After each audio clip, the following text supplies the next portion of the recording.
time, 7 o'clock, so check your watches and just make sure I start on time. No, we'll go ahead and start the meeting now. I'm convening the regular meeting of the Oregon City Commission for the date of Wednesday, April 17th, Arbor Day, 2013, and roll call, please. Commissioner Smith? Here. Commissioner Roth? Here. Commissioner Mumm? Here. Commissioner Pauly? Here. Mayor Neely? Here. Would you please all join me in the flag salute?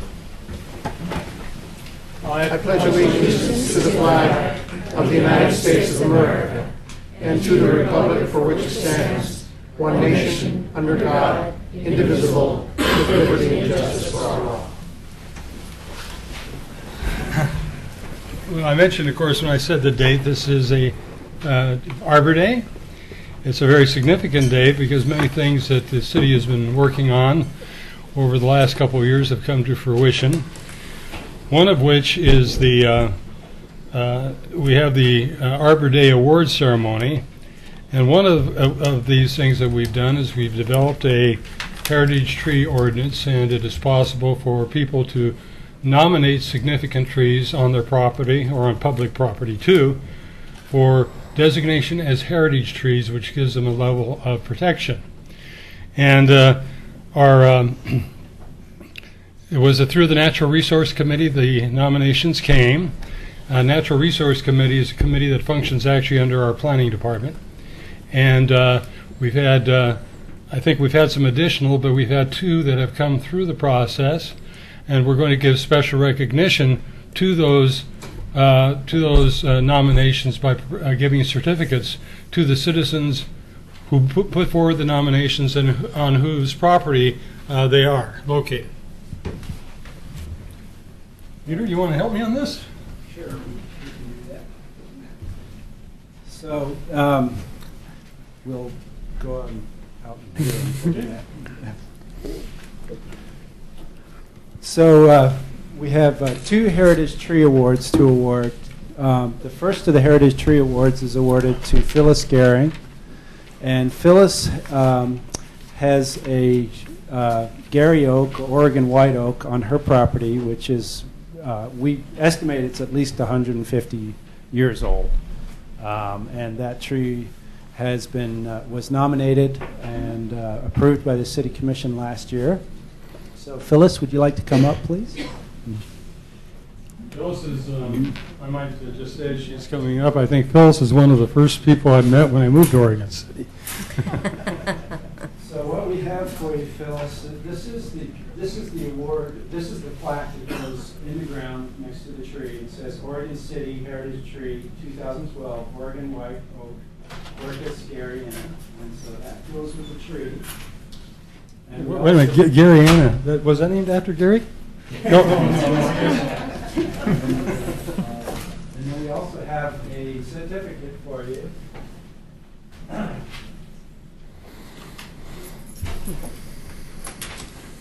And the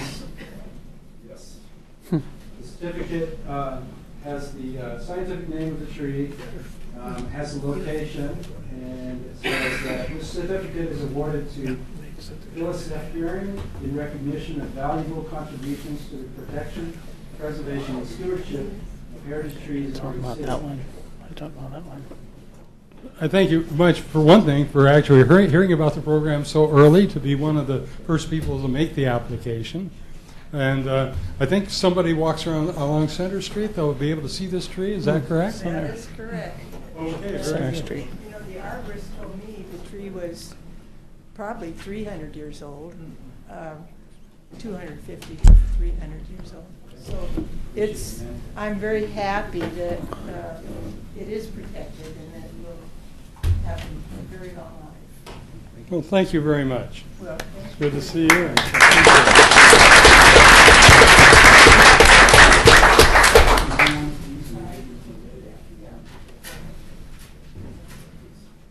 And when we have another award, I believe it's on property that's both a residential and a commercial piece of property. That's correct. And I'm not sure if... okay, this one, go for it.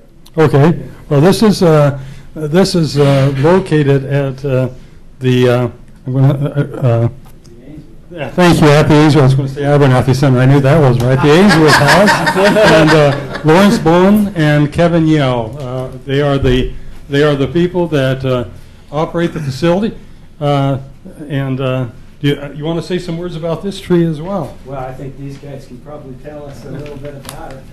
Oh, well, it's about the same age as they say, you have to cut it down to find out how old it is. So it's definitely more than 150, but probably nearer the 250, 300. And yeah, ponderosa pine. And looking very healthy, I'm glad to say. It's kind of interesting. First of all, I'm going to let you plug your business. Oh. Because it's nice really to have a commercial endeavor actually have this tree as well. So if you would. We use the tree to celebrate weddings underneath, so it gives a really nice setting for the weddings, but particularly we wanted to have it as part of the heritage process so that when we're no longer looking after it, somebody else will be forced to if necessary. Yes. Which is the point of having good rules. So I actually did have somebody come round who was the father of the groom, who was a lumber person. And I said, so what's the tree worth? Like, can I cut it down? He says, we don't even know how to cut trees down like that anymore. So the good news is, even if we wanted to, no one would volunteer to do it. And you know, there are a few ponderosa trees native to the Willamette Valley. My understanding is Native Americans create a game area would actually burn and so forth, and producing an environment in which ponderosa trees could grow. And there's still a few of them remaining, but not very many. So this is great that you have something that's very, very distinct. Well, people come around and say, oh, I didn't think they grew here. So, The environment that was created permitted them to do so. And you've been able to maintain some of that environment. Thank you very much. Thank you.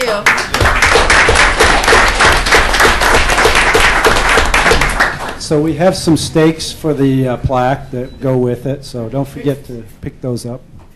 And next thing, I'm going to present an overview of the day's activities. Excellent.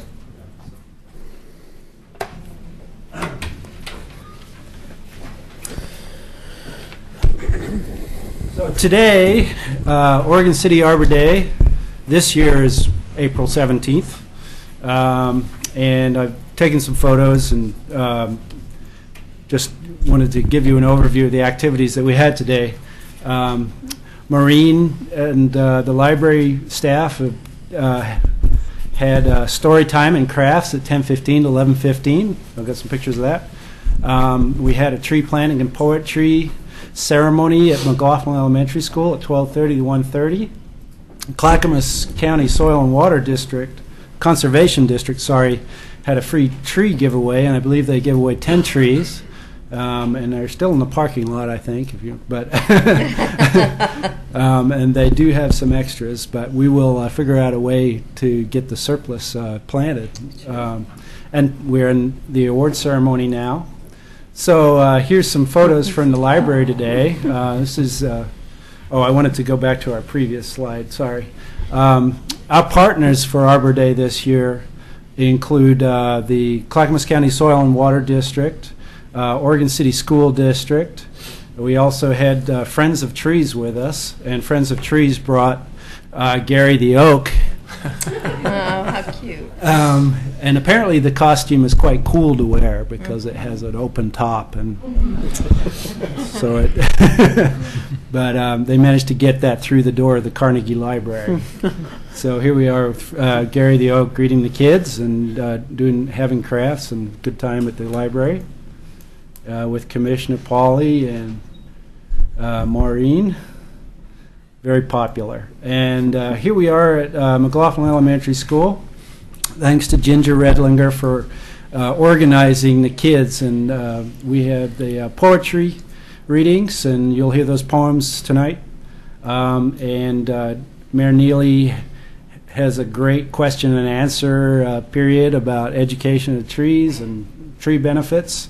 So we had Gary out there too, and greeting everybody.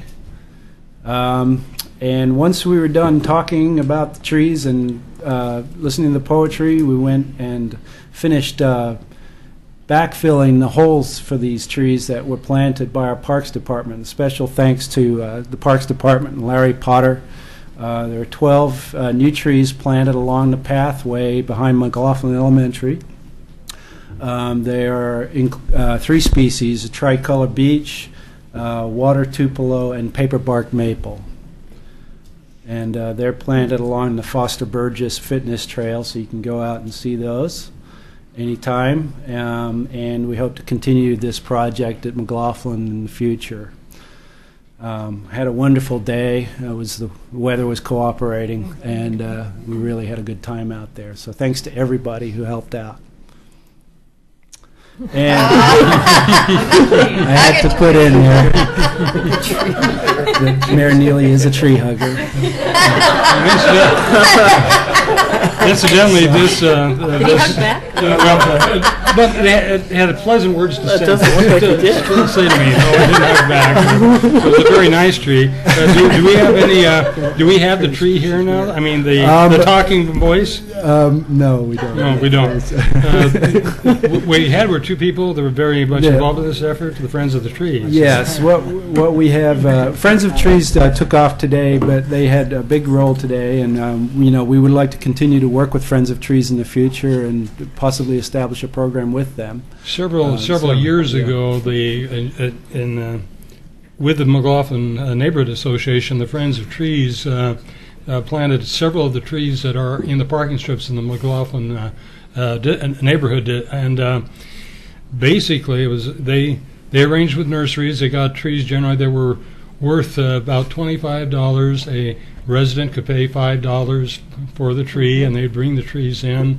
PGE actually came in and drilled the holes for the plantings, and it was a well-organized effort for, I think it was just one season, but many of the trees that were planted in the McLaughlin district at that time were because of the relation the McLaughlin district formed with the Friends of Trees. So I'm sure the city would realize a lot of great benefits for renewing that relation with the Friends of Trees. It's a great group. Absolutely, and I think this emphasizes how partnerships can really help our urban forest. This year, we had 5 partners, actually 6, but and in the future, hopefully, we'll have more and more locations to do this in. So, thank you. With that, what we'd like to share with you are some of the winning poems from the students at McLaughlin Elementary School. So, Ginger Redler is here. She's the principal. And the kids. So I think what we should do is have the kids all come up and we'll hear the poems.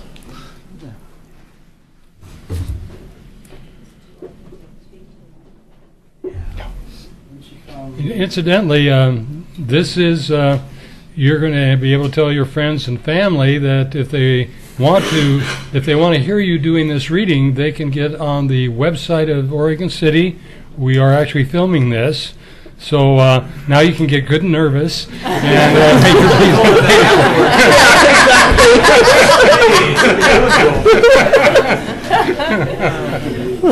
No, they've had the experience already. They did these readings down at McLaughlin School, did a great job.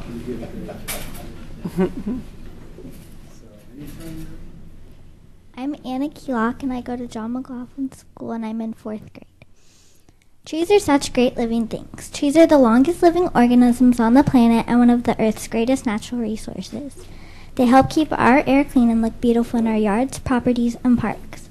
Did you know that a single tree produces 620 pounds of oxygen every year? That's a lot of clean air. Trees are helping keep us alive. Also, over the course of its life, a single tree can absorb 1 ton of carbon dioxide. That means trees are taking out the bad air and putting the good air in. We really need trees, don't we? I think it's amazing because no tree dies of old age. It is normally because of insects, diseases, or people. A tree can live up to be 4,000 years old. That's the oldest tree in California. Trees really help us. Thank you, trees. That's great. Thank you very much.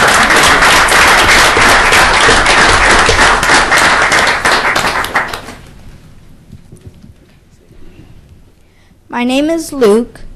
I go to John McLaughlin. I'm in 4th grade and my teacher is Miss Young. Trees, trees in for us, bright and colored with juicy fruit, always helping this world. Very good. Nice. That's great.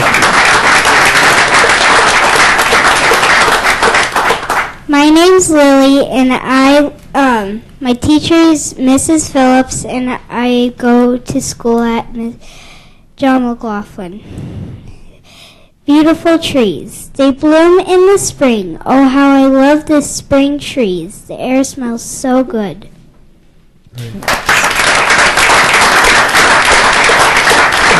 And my understanding is one of the readers had another responsibility this evening, could not make it, but I believe somebody's going to read his poem. Yes. His name is Hunter McCoy, and he is in your class? 4th grade, Miss Phillips? And Miss Phillips. Growing tall and thick, master of all roots and vines, is the tall grand oak. Very good. Nice. Excellent. Thank you. Thank you very much, you guys. Thank you. Good job. Good job.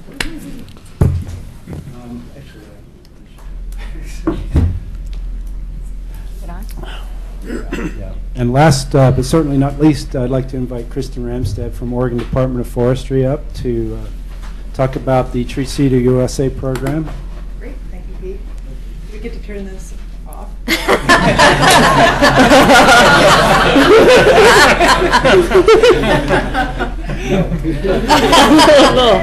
You can sit.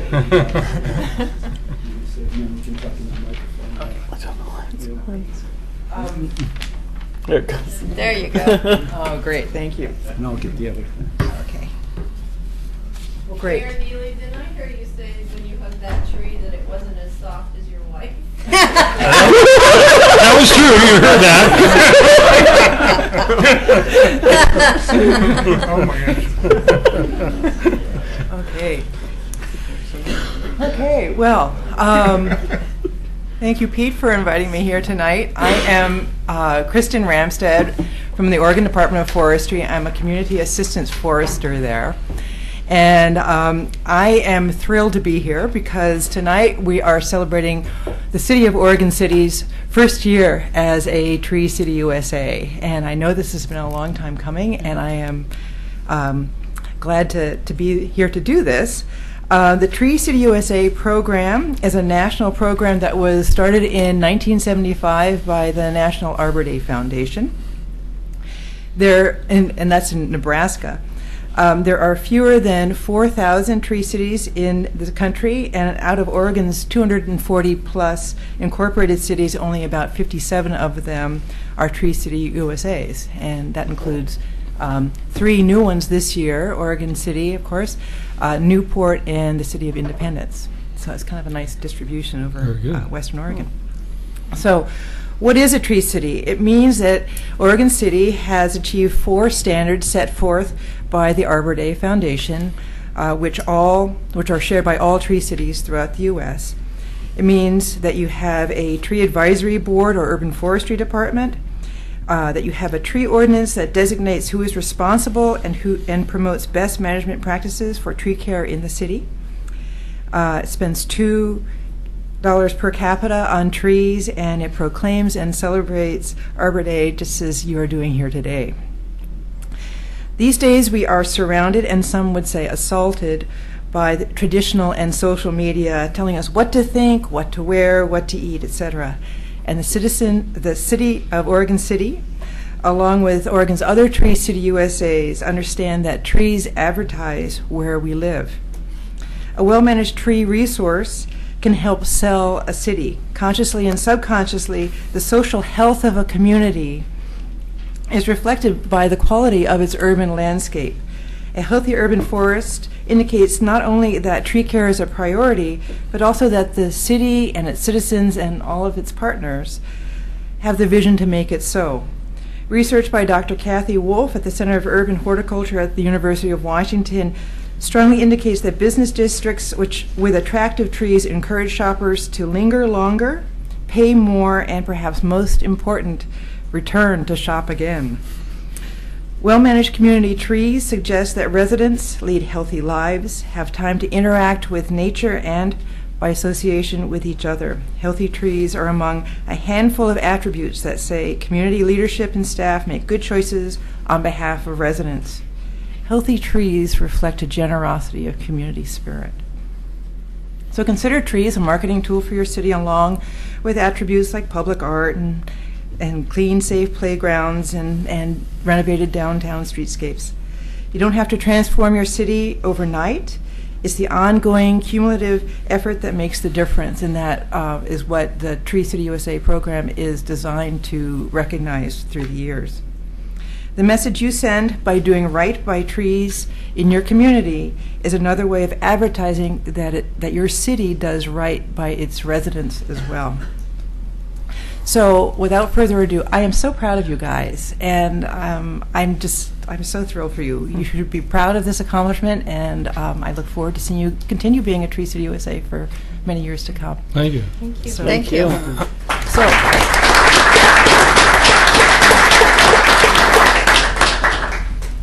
So on behalf of... I'm going to call John Williams forward, if I may. Yes. So this is on behalf of the Arbor Day Foundation, State Forester Doug Decker, and the Urban and Community Forestry Assistance Program with the Oregon Department of Forestry. So that's your plaque there. And maybe we can unfurl this. I'm having John come up here because John is the former mayor of Oregon City, and his dream is during his administration we could have a Tree City designation, I believe. Actually, John came and talked to you about that possibility during his period of time. Some great things will take a while to happen, John, but you're the instigator of this effort, and I think it's a great honor that's been bestowed on us because of this effort.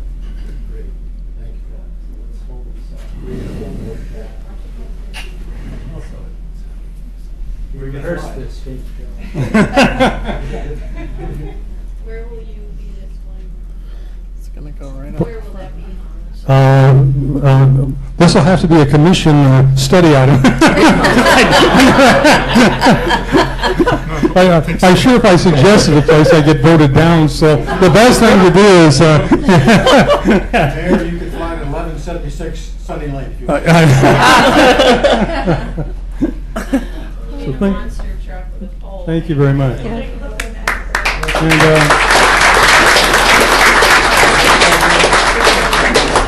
thank you so much, John. I appreciate that. Mayor? Sure. I think there's something else we need to recognize with John. Thank you, John. Thank you. Mayor? You bet. Go ahead. I think we need to recognize with John also. Well, John and Joan, they just had their 49th wedding anniversary this weekend, didn't you? All right. Very good. Congratulations.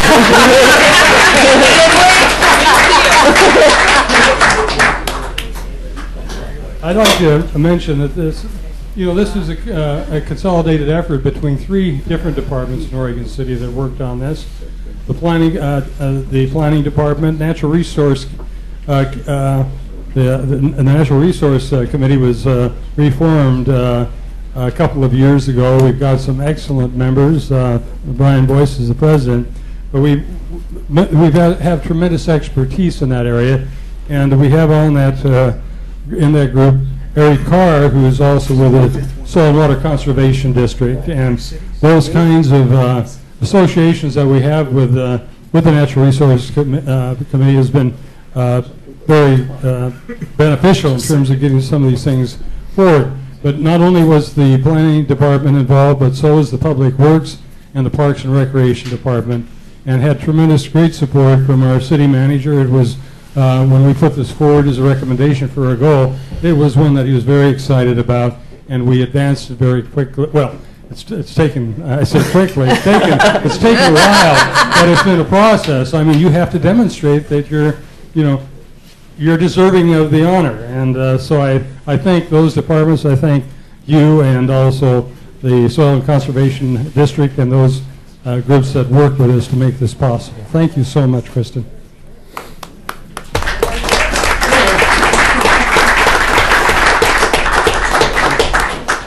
This is is a benefit you commissioners don't get. I think it has to be adjusted, though. I think so. I think so. Thank you very much. Thanks, everybody. Thank you. Thank you. May I ask a question of Kristen? Yeah. You said that it's the National Arbor Day Foundation, and they're from Nebraska? Do they have trees? Yeah.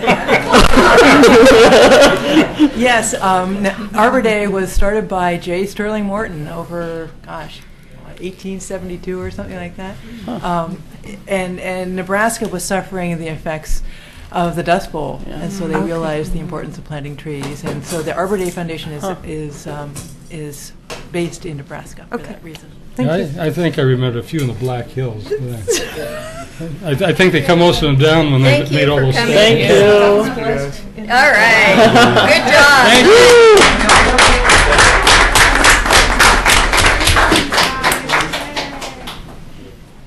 you.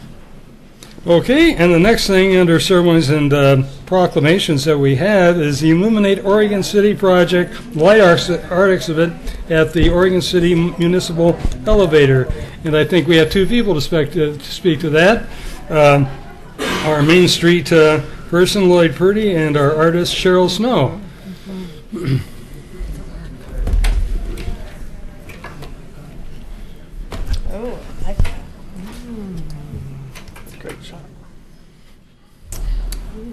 Good evening. I'm going to...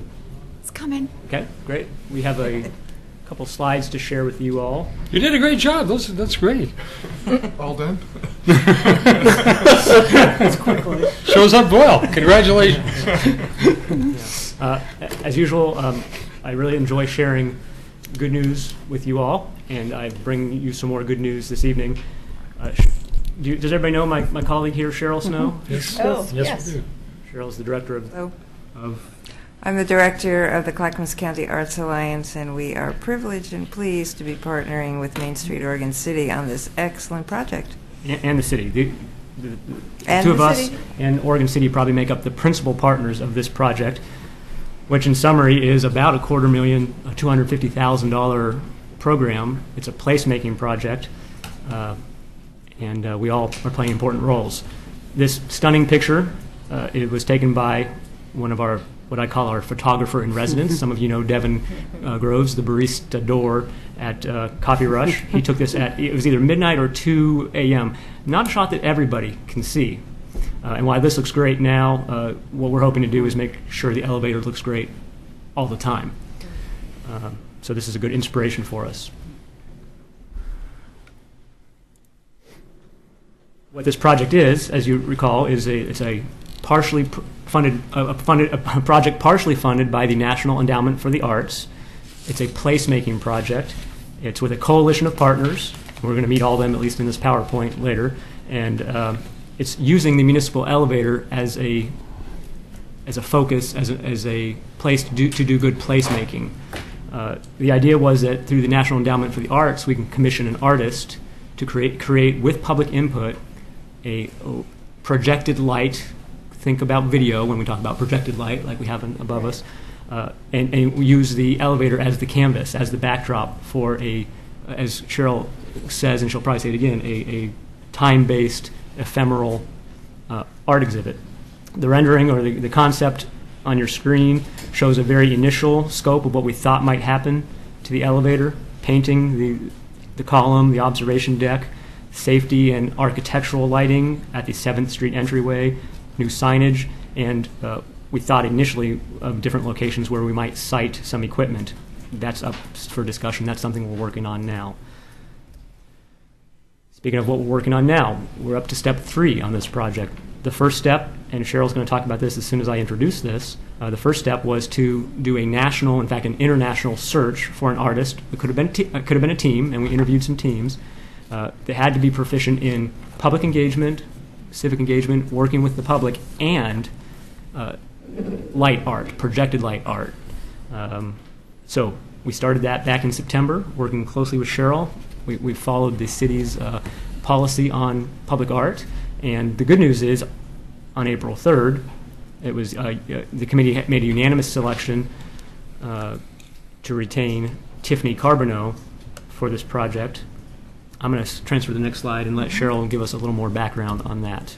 So as I think you saw briefly up on this slide, our call solicited and attracted more than 40 artists who have skill in this area. One of the reasons we were intrigued with the concept of projecting light onto the elevator is because when this project is completed, it will be the only project actually the only project of this scope in the Northwest, but certainly this will be unique to Oregon City. This was recognized by the fact that the National Endowment chose to use the project we proposed with the elevator as a placemaking vehicle.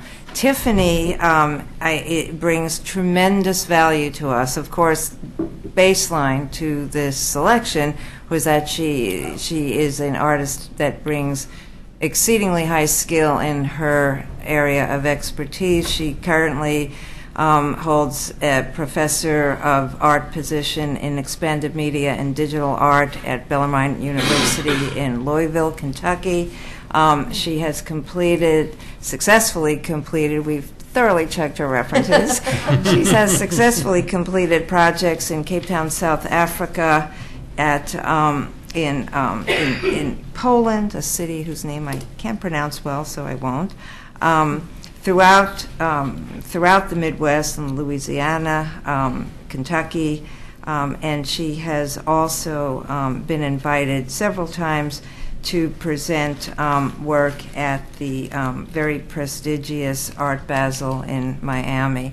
She has just installed a project, and this is of great interest to us. She's just installed a project that will be quite similar, with some differences in approach, quite similar to what we're hoping to achieve, and that project will run for 2 years. One of the key distinctions to this form of digital projection that Tiffany is proposing is that it will be visible to the public for a minimum of 1 year, and this is one of the hallmarks that distinguishes Tiffany's work in this arena. Typically, projected light is something that we see as entertainment vehicles at one night only at various sports events or other activities, but what this artist brings to the table is the ability to thoroughly map the building itself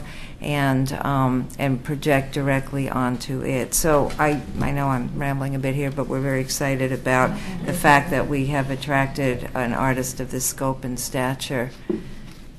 If you'd like to see some of her work in progress, the links, I know you can't click on them now, but if you want to go back and see this, the 2 links I've included in the bottom show her projection media. In fact, on the background, the slide you see, that's the port of Singapore, and it's a time-lapse, I think, photography sped up over a couple of days. So in this urban downtown, you see this urban projection, kind of a neat idea. That's the type of exhibiting we're talking about.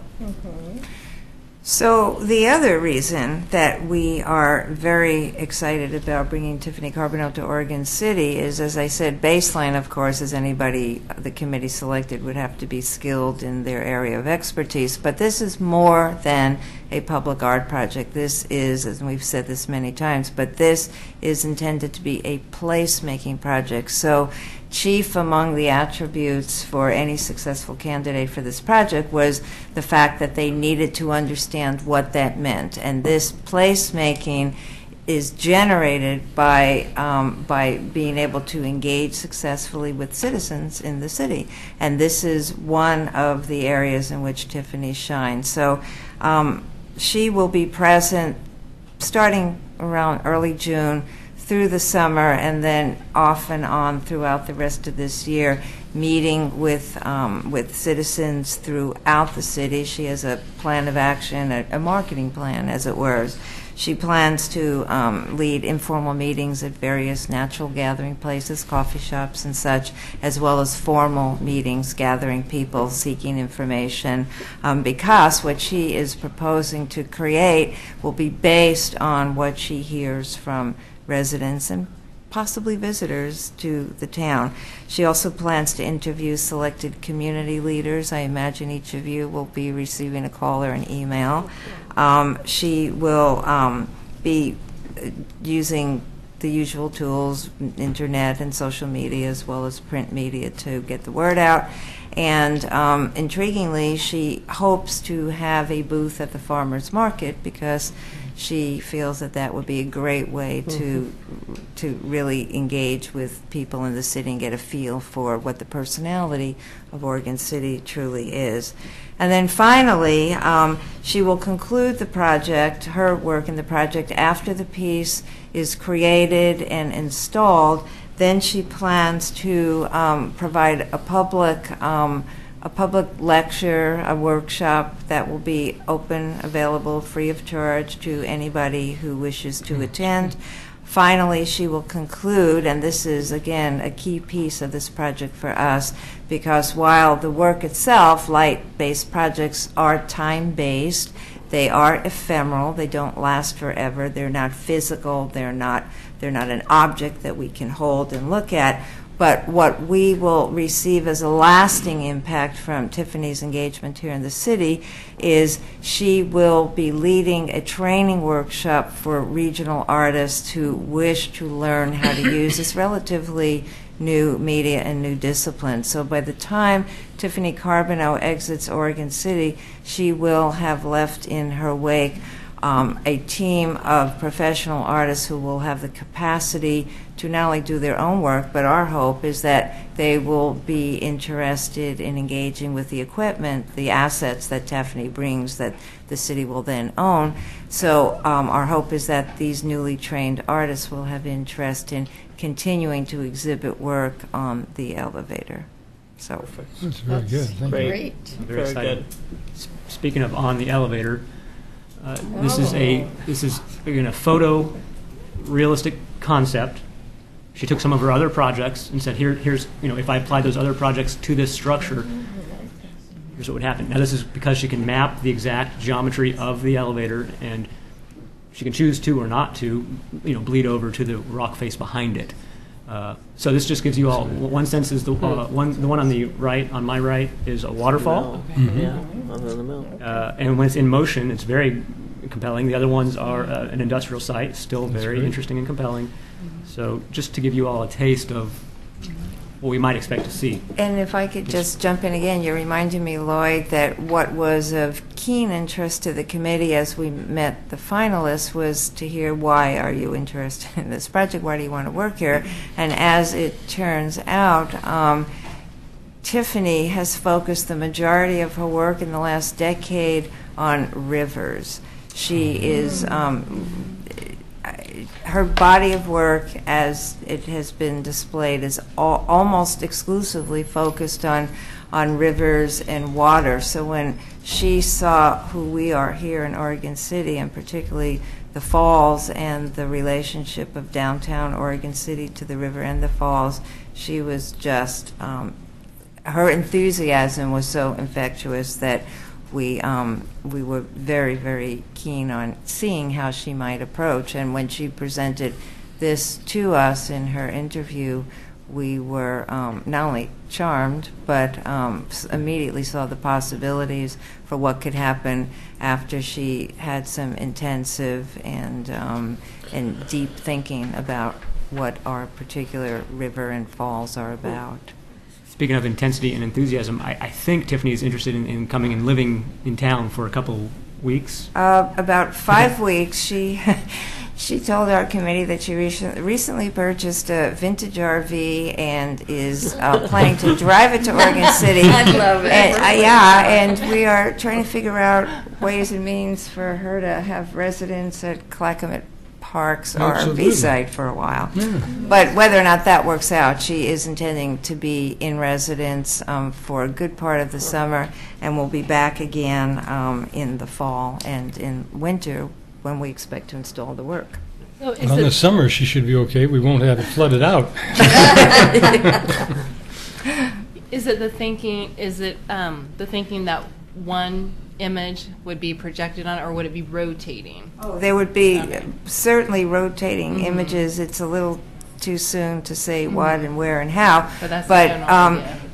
The unique virtue of this media is that it's not static. It isn't like a an image loop. So she will have the ability to do a variety of different images that maybe would be tied to events or holidays, maybe not. But in any case, she's absolutely planning to use a variety of different images, with the hoping, of course, that it isn't just a one-time visit, that people will be attracted to come downtown and look at the elevator, not just downtown, but she's aware, too, of the visibility the elevator has from both the Westland side of the Arch Bridge and, for that matter, from 205. So, And her project will last 1 year.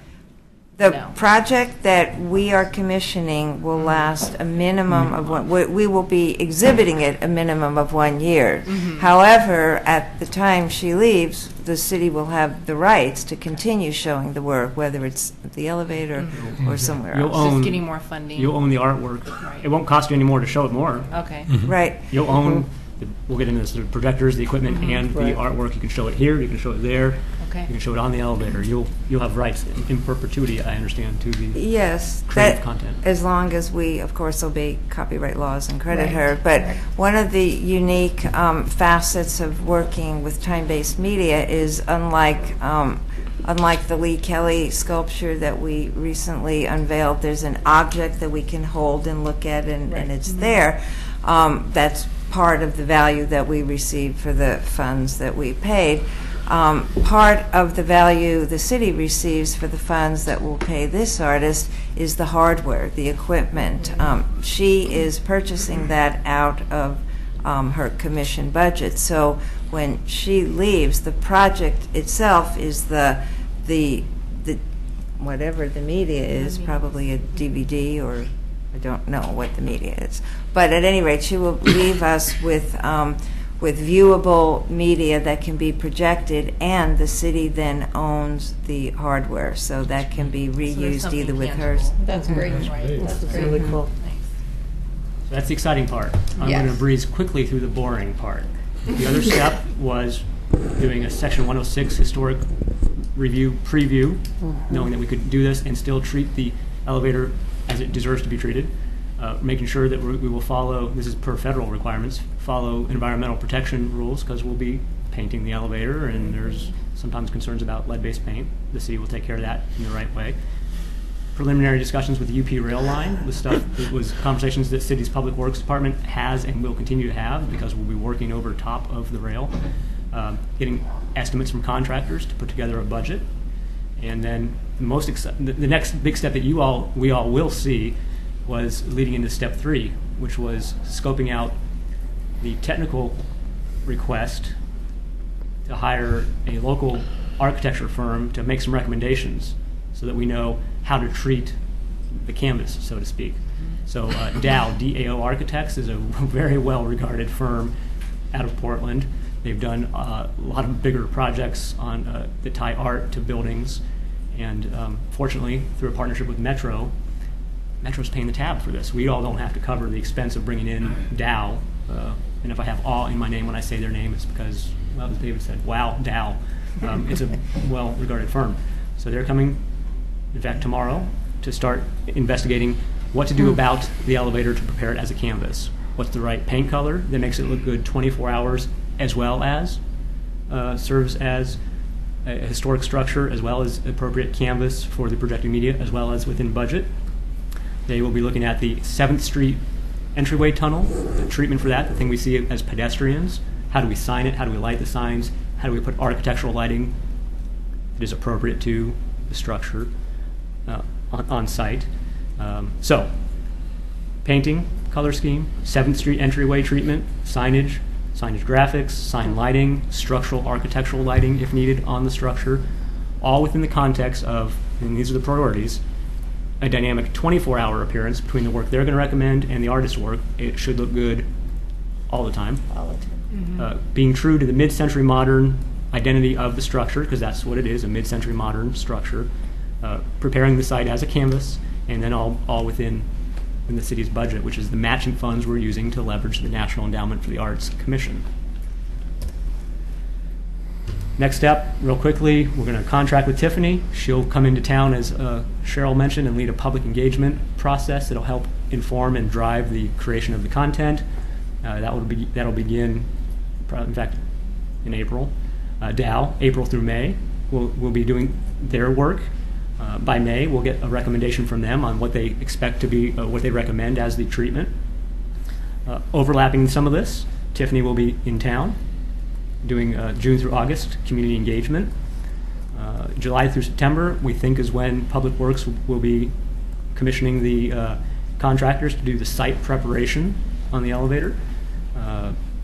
Facet no one has heard about yet, but it's been in part of the plan all along. In November, PSU will bring out a team to do a pre-art impact analysis. What's happening before the artwork comes in, intercept surveys of people, and then they'll do it after. And we're going to get to test to see and gauge, does artwork have an impact on economic development for our community? Do people show up because they heard about the artwork? We'll be able to measure some of that. A very nice contribution from PSU. Yes. The exhibit will begin, and then, as Cheryl mentioned, Tiffany will come back in town and do some training so that we have content generators. We have people in the area who can, if we wanted, you all wanted, we could do a fresh exhibition, or we just keep running the program we've got because it's compelling and exciting and interesting. I think we've hit enough about this is a placemaking project, community engagement. It's why the NEA funded this project, one of 80 out of 317 projects. Carol, you asked, is it a temporary project? I think I want to be emphatic about that. This is not temporary. The requirement is we project it for at least a year per the NEA's grant, but it has a life as long as we all want it to have a life. The city will own the content, the city will own the hardware, and after a year you can do with it as you please. Intangible benefits to this, you know that the elevator is going to change. The intangible benefits are a community building and placemaking process that engages the public. My prediction is this results in a more definitive understanding of what's valuable to our community. We can use that to inform other community discussions, which we know will be coming on bigger projects throughout the next couple of years. This is a great way to build capacity and identify issues that people care about, and then we'll be showing people those issues. We will be training up local and regional artists to do this process locally. We're going to generate some credibility in the eyes of the federal government. The federal agency, the National Endowment for the Arts, is a partner in this. They'll want to see us succeed, and that'll give us some credibility when we deal with federal-related projects, and we know some of those are coming down the pipeline. We'll definitely generate local, regional, probably even national attention for something that, as Cheryl mentioned, is innovative. They're not doing this in a lot of other places. Maybe in Poland once, maybe in Cape Town, South Africa, but we haven't seen this done on the West Coast, so we are, again, pioneering. And then this pioneering project will be a regional attraction. Partners, real briefly, Metro's invested at least $10,000, more like 15 at this point, to hire Dow to come to town and help advise us on the surface treatments. PSU is coming in with the economic impact study. MSOC is doing project management and contributions. The Clackamas County Arts Alliance is also the art manager side of this project. Of course, the National Endowment for the Arts, and no small potatoes, no chump change. The City of Oregon City's contribution to prepare the site, which is maybe doing some preventative maintenance that needed to happen anyways on the elevator. Doing that now as opposed to later, that makes a winning team.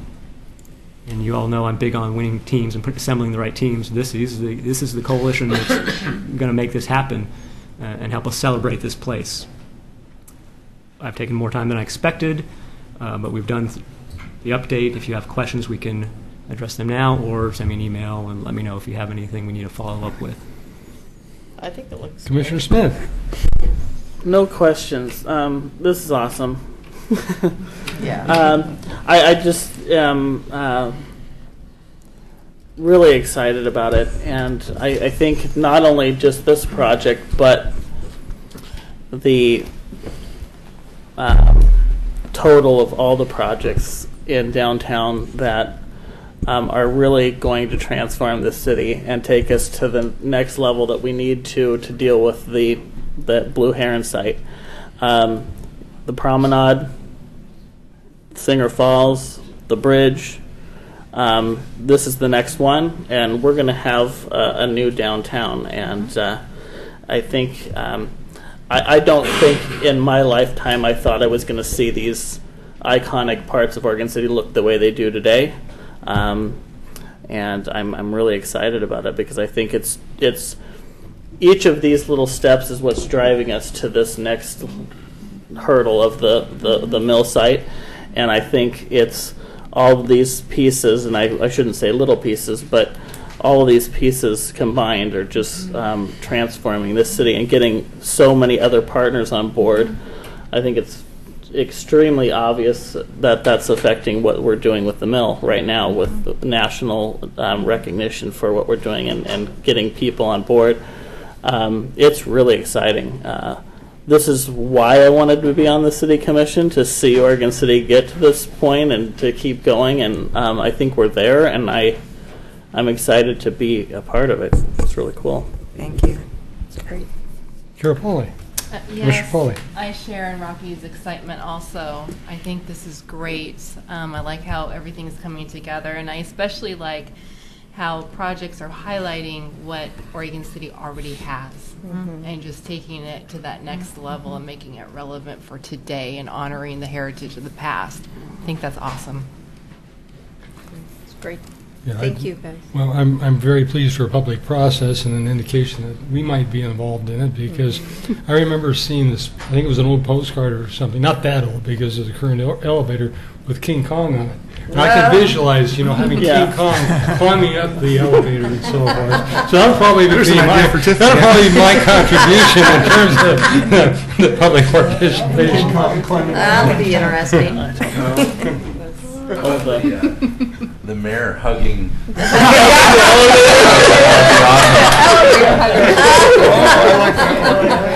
You're not writing this all down, are you, Lloyd? Thank you. This is great. This is I think wonderful. we're all excited about Thank you. this one. Yeah, we're great. And You're welcome. thanks a lot, Lloyd.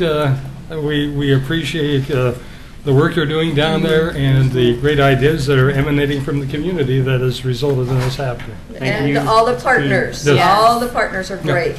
You have to have partners. It takes a village. Yes. Thank you. Thank you all. Thank you. Thank you. Thank you so much. We're still within our ceremonies. We're going to have, I assume, the chair of the Transportation Advisory Committee give an annual report. And you get to introduce yourself. Okay. Before I start, I want to thank you guys for all of your service. I know it's volunteer and it's appreciated. I'm Blaine Meyer, and I'm the chair of the Transportation Advisory Committee, and just wanted to come and give a brief report. As you know, the transportation is a big part of a happy and healthy community, and a key element in economic development, positive economic growth. So as you know, that we're an advisory committee, so we have a big bark, but no bite. So we're here to support the work that you're doing. So I'm thankful for the opportunity to work with the committee members. We have a wonderful group of folks, some that this year have rotated out, and others that have had to leave for various reasons. But we have a great group of folks on board now. But also, I really wanted to just recognize our public works staff, John Lewis and Martin Montalvo and Kathy Griffin. They've been great. So I think you have a written report that you've been given. So I won't go into every detail. But I just did want to highlight a couple of things.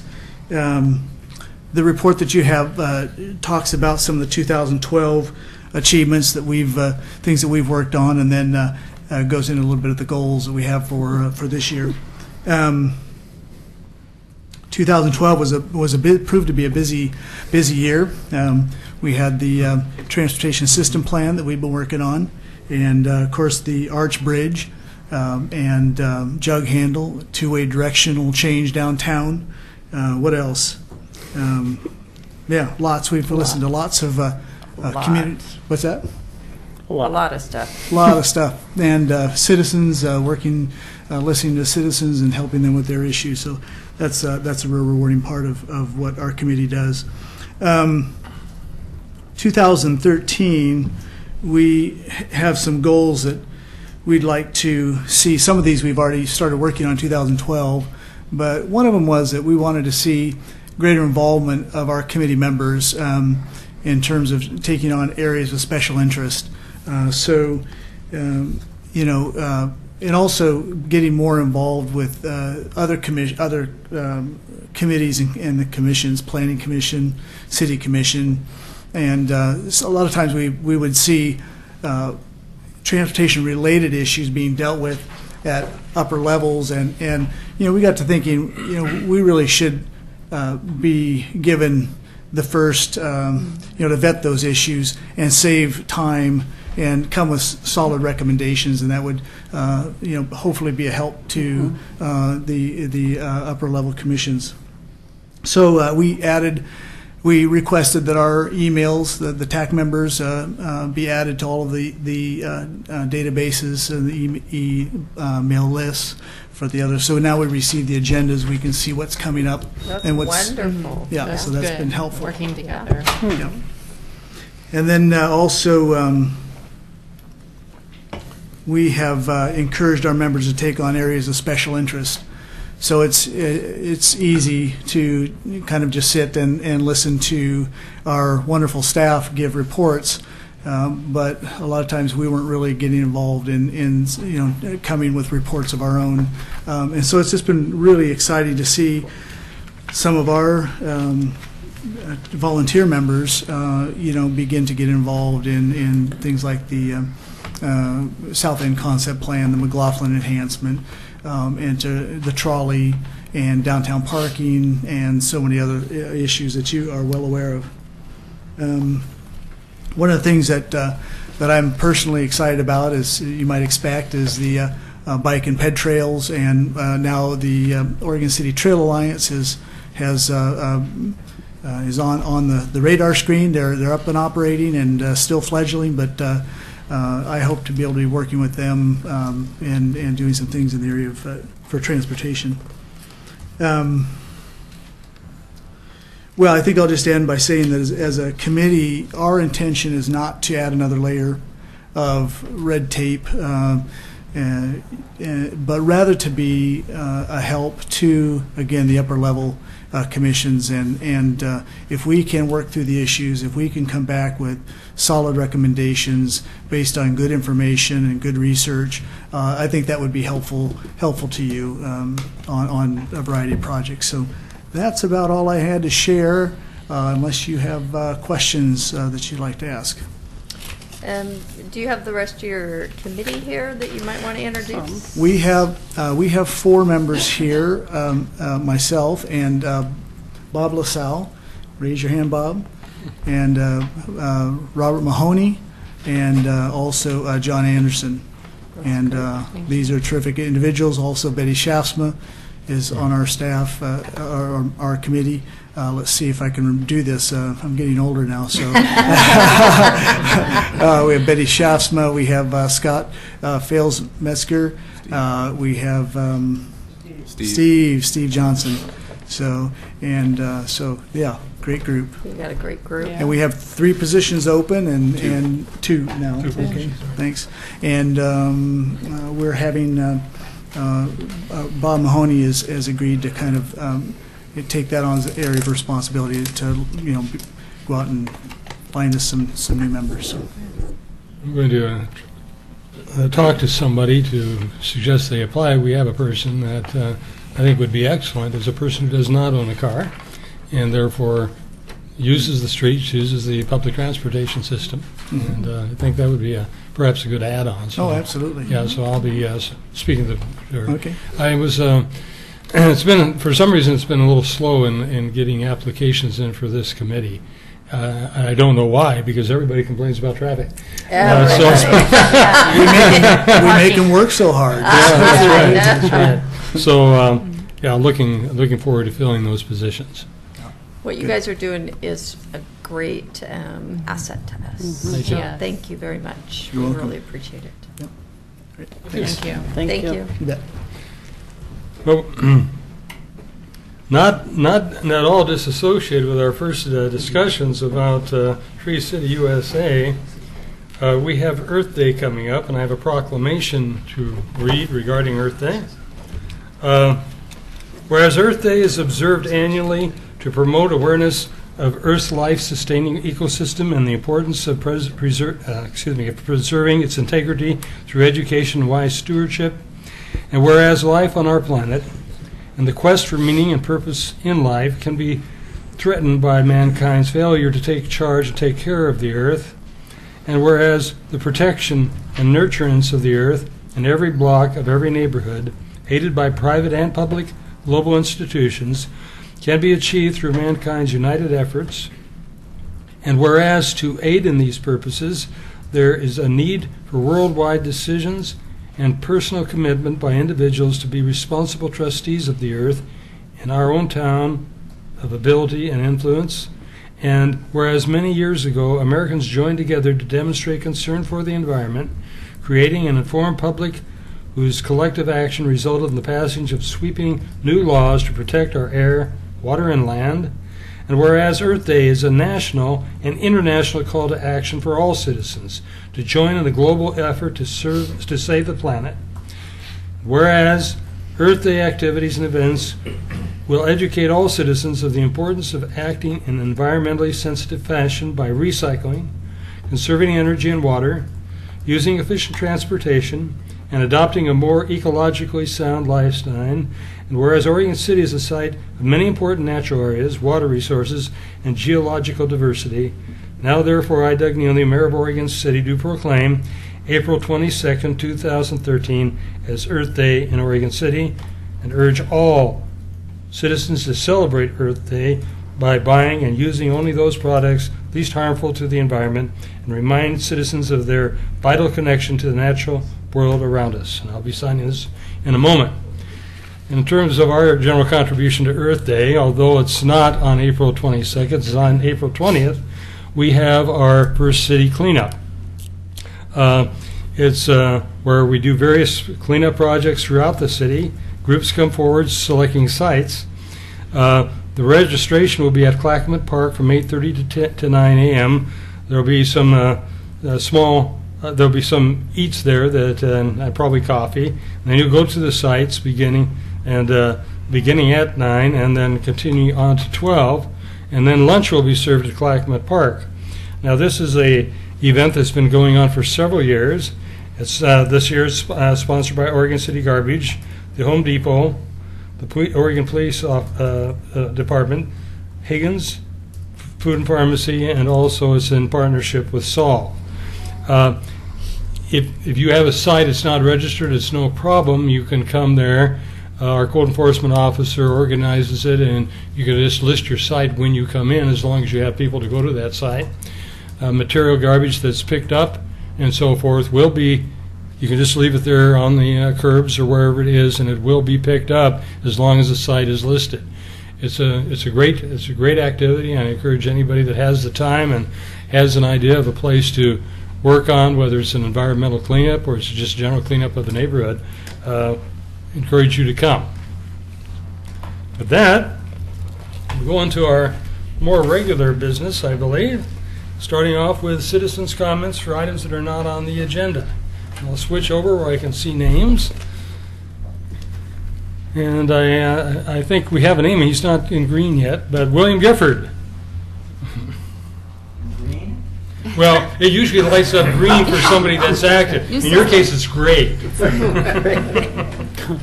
Better than black. Mr. Mayor and City Commissioners, my name is William Gifford.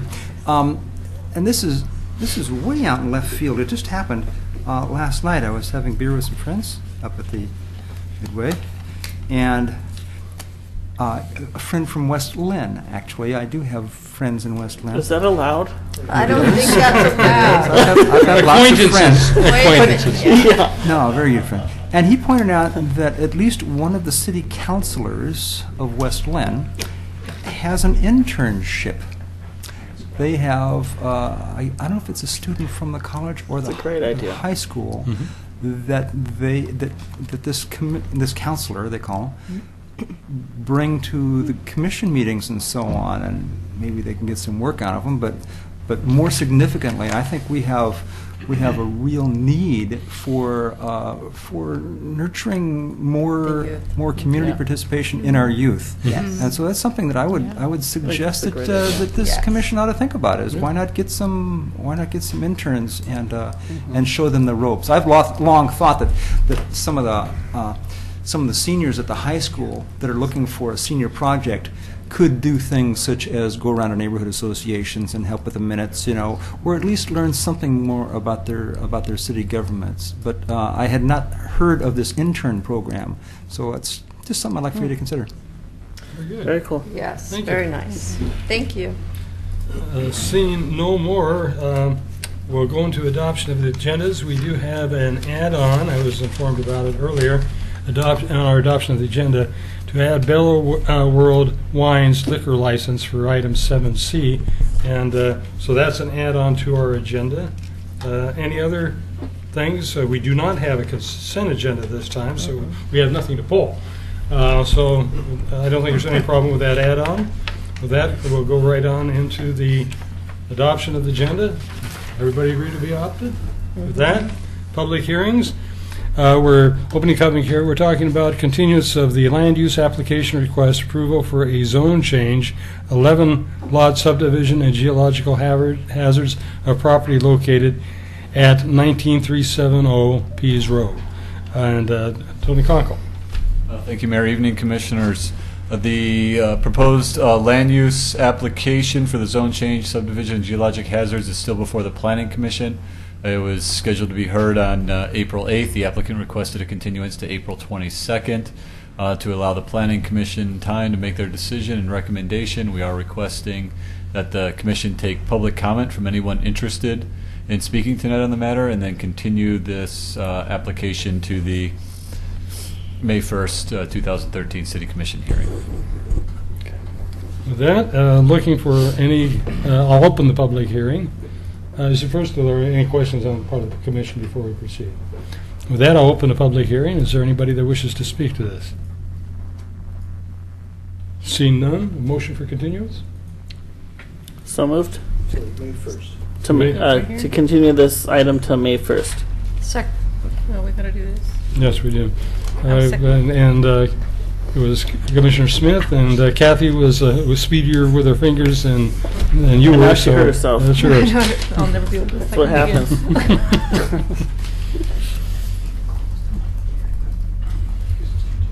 And with that, unanimous vote in favor of the continuance of the land use proposed change. We'll go on to general business, and this is resolution number 1312, formal recognition of the Two Rivers Neighborhood Association. We'll listen to the staff report, which will be coming from Nancy Ide. Yes, good evening, Mayor and Commissioners.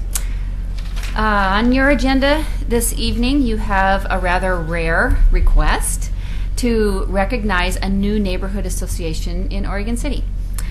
The Two Rivers Neighborhood Association has met at its first meeting on February 28th, 2013.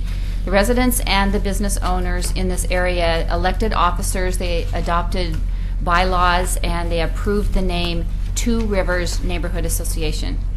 They have since submitted a letter requesting that the neighborhood be formally recognized by the City of Oregon City. And the resolution and the agreement are new documents that have not been used in the past for previous neighborhood associations, which were actually done in the late 90s. Anyway, the city attorney's office has updated the resolution and the agreement, and that's the document. Those are the documents that are attached to your agenda this evening. The agreement affirms that the City Commission gave direction at the January work session to provide criteria and guidance for the operation of neighborhood associations and to maintain the association's autonomous nature as a legitimate source of public input on land use and other recommendations. The neighborhood chair, the new association chair, Brian Boyce, is here this evening to answer any of the questions that you may have, and otherwise it's for your discussion. I think we probably will have some questions, so Brian, if you would come forward.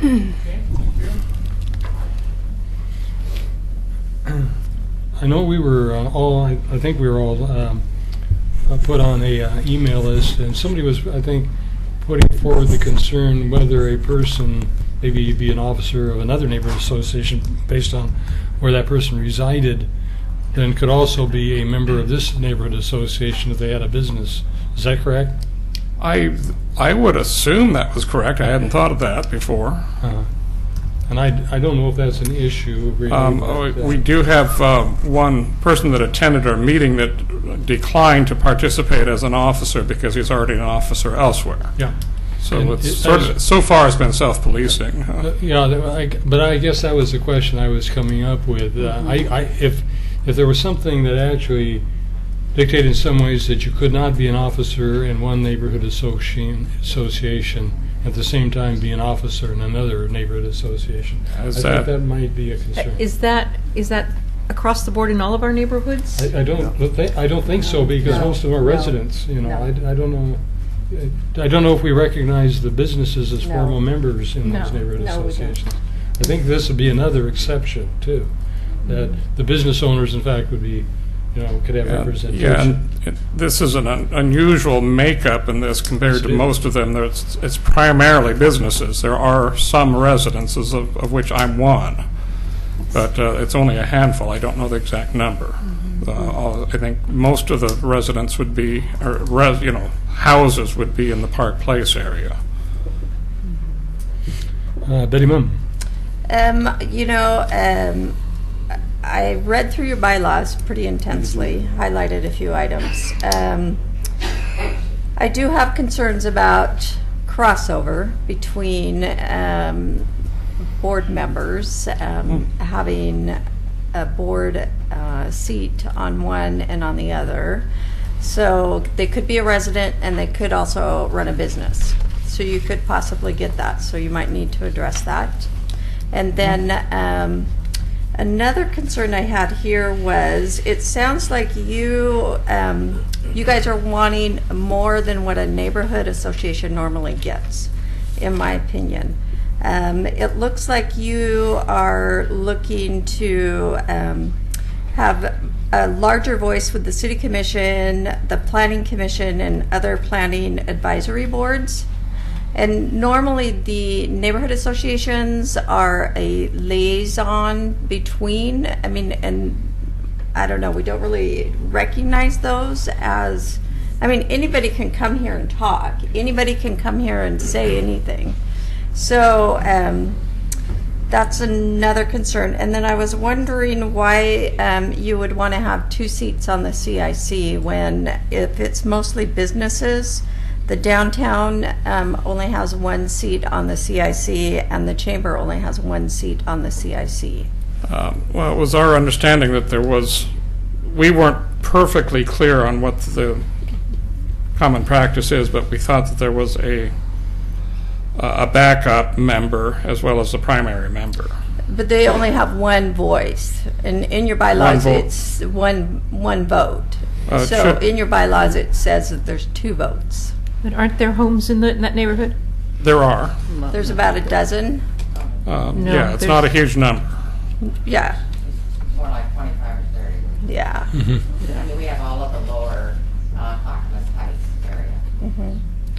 And the other thing I had is, originally it was called the CIC district, and then I was wondering if you wanted to just change the name of it, or you're going to... Well, there's still going to be the Citizen Involvement Committee, which is, in my understanding, is an overall body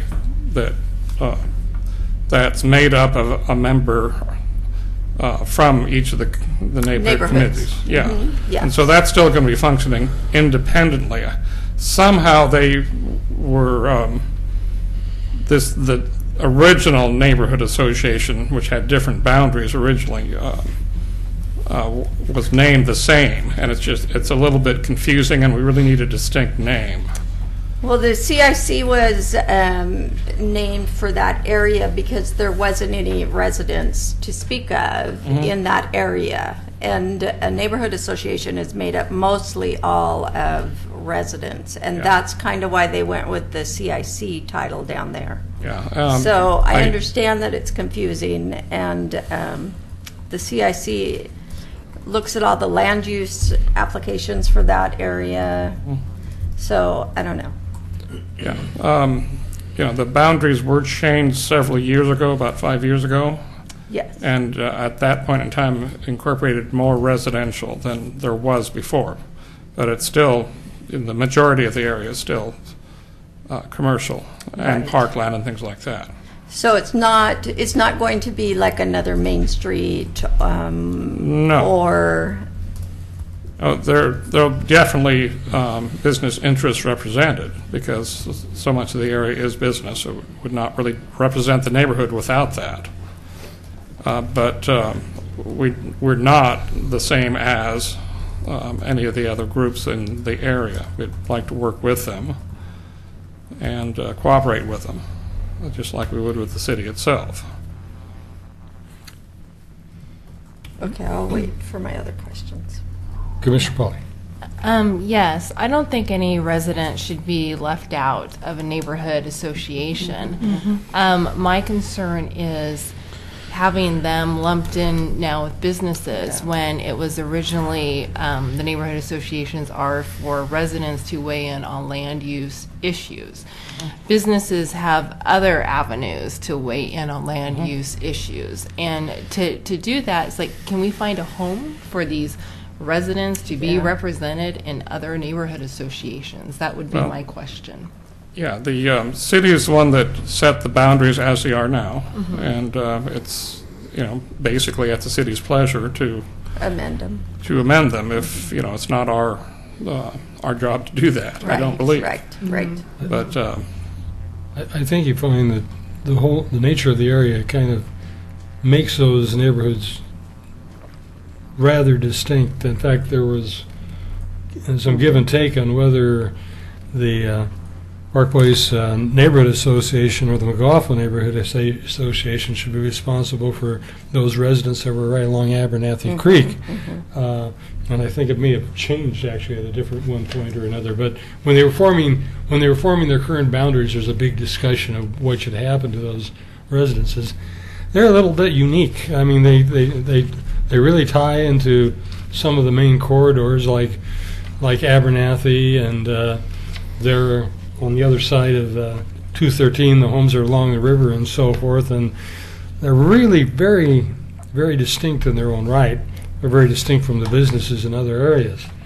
I'm kind of intrigued with the notion of this kind of neighborhood association coming into being, that even though there might be a far heavier representation from businesses at that, the intent, I think, to have Main Street represented there was an effort to deal with that. But there was a recognition that there were commercial areas that are not part of the Main Street program in that area as well, like the Oregon City Shopping Center. I would say if we move this direction, I would hope that other neighborhood associations would consider having as part of the citizens they represent the businesses that are within their boundaries as well. That is, I'd hate to have a neighborhood association in which businesses were recognized and all the other neighborhood associations really, they weren't participants. But the point is, businesses are part of those neighborhoods. Well, that's certainly true. Yeah. And it may be a broader and more inclusive way of going about things to have both the homeowners and private residents and the businesses represented in these cases, because they all have the same interests in the same subjects. And the commission president should have slapped me down because I did not register and she was up here, and so it's your turn. Okay. Let me get both rings on this hand. Well, I'm a little bit different on this, and I don't see a neighborhood association strictly as someone that's weighing in on land use decisions as Section 2.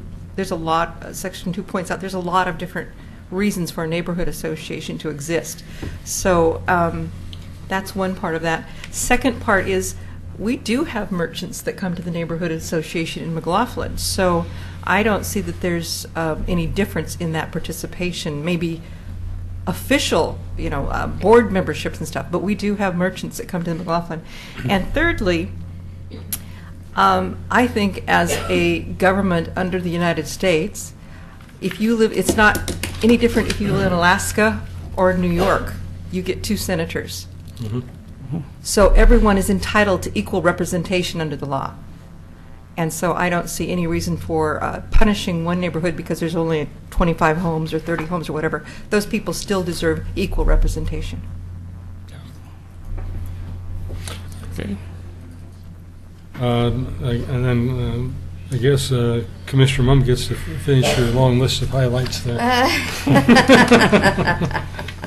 So I just want to kind of, in your bylaws on page 6, under section 3, it says the nominating committee may be elected. But all throughout the rest of your document, it says shall. So to me, that's like, That sounds like an oversight to me. So. and I hate to bring that up, but we've had issues with elections and bylaws not being followed, and I just want to make sure that I'm clear that you shall. I would agree with that one. Okay. I'm just like trying to. I shall agree. Thank you for shelling agree. Shelling agree. Shelling agreeing. I love it. But I do want to make sure that every neighborhood is treated equal. This is going to go before the CIC, I assume. They have to approve it as a person from this neighborhood from the CIC. Is that kind of how it goes, Mayor? Is that how it goes? Doesn't the CIC get to say? I mean, everybody should have a voice, but it should be an equal voice. I thought it was commission appointment. I thought it was commission approval. Which, of the bylaws? Of the bylaws and of the neighborhood. we approve the bylaws. Yeah, but I think you were talking about who from our group would go to the CIC. Well, we can approve. We can grant you the neighborhood, right? But recognize the neighborhood. But right. that doesn't. Does that automatically give them a seat at the CIC? Yes. I would think so. There's a official neighborhood association answers yes. Or does the I think so. CIC it does? Okay. It's automatic. I'm sure otherwise we would have had some of our officers there, the representatives would have been drummed out by this time. Right. No, I think it's automatic. Okay. Any new neighborhood association recognized by the commission would have 2 seats. This notion of business representation doesn't bother me. And then the notion of even business representatives being elected as representatives to CIC or being on your neighborhood association's board doesn't bother me. I would like to think that some of the neighborhood associations might consider treating businesses within their own boundaries in the same manner, but that may require changes in their bylaws. Right. So I don't have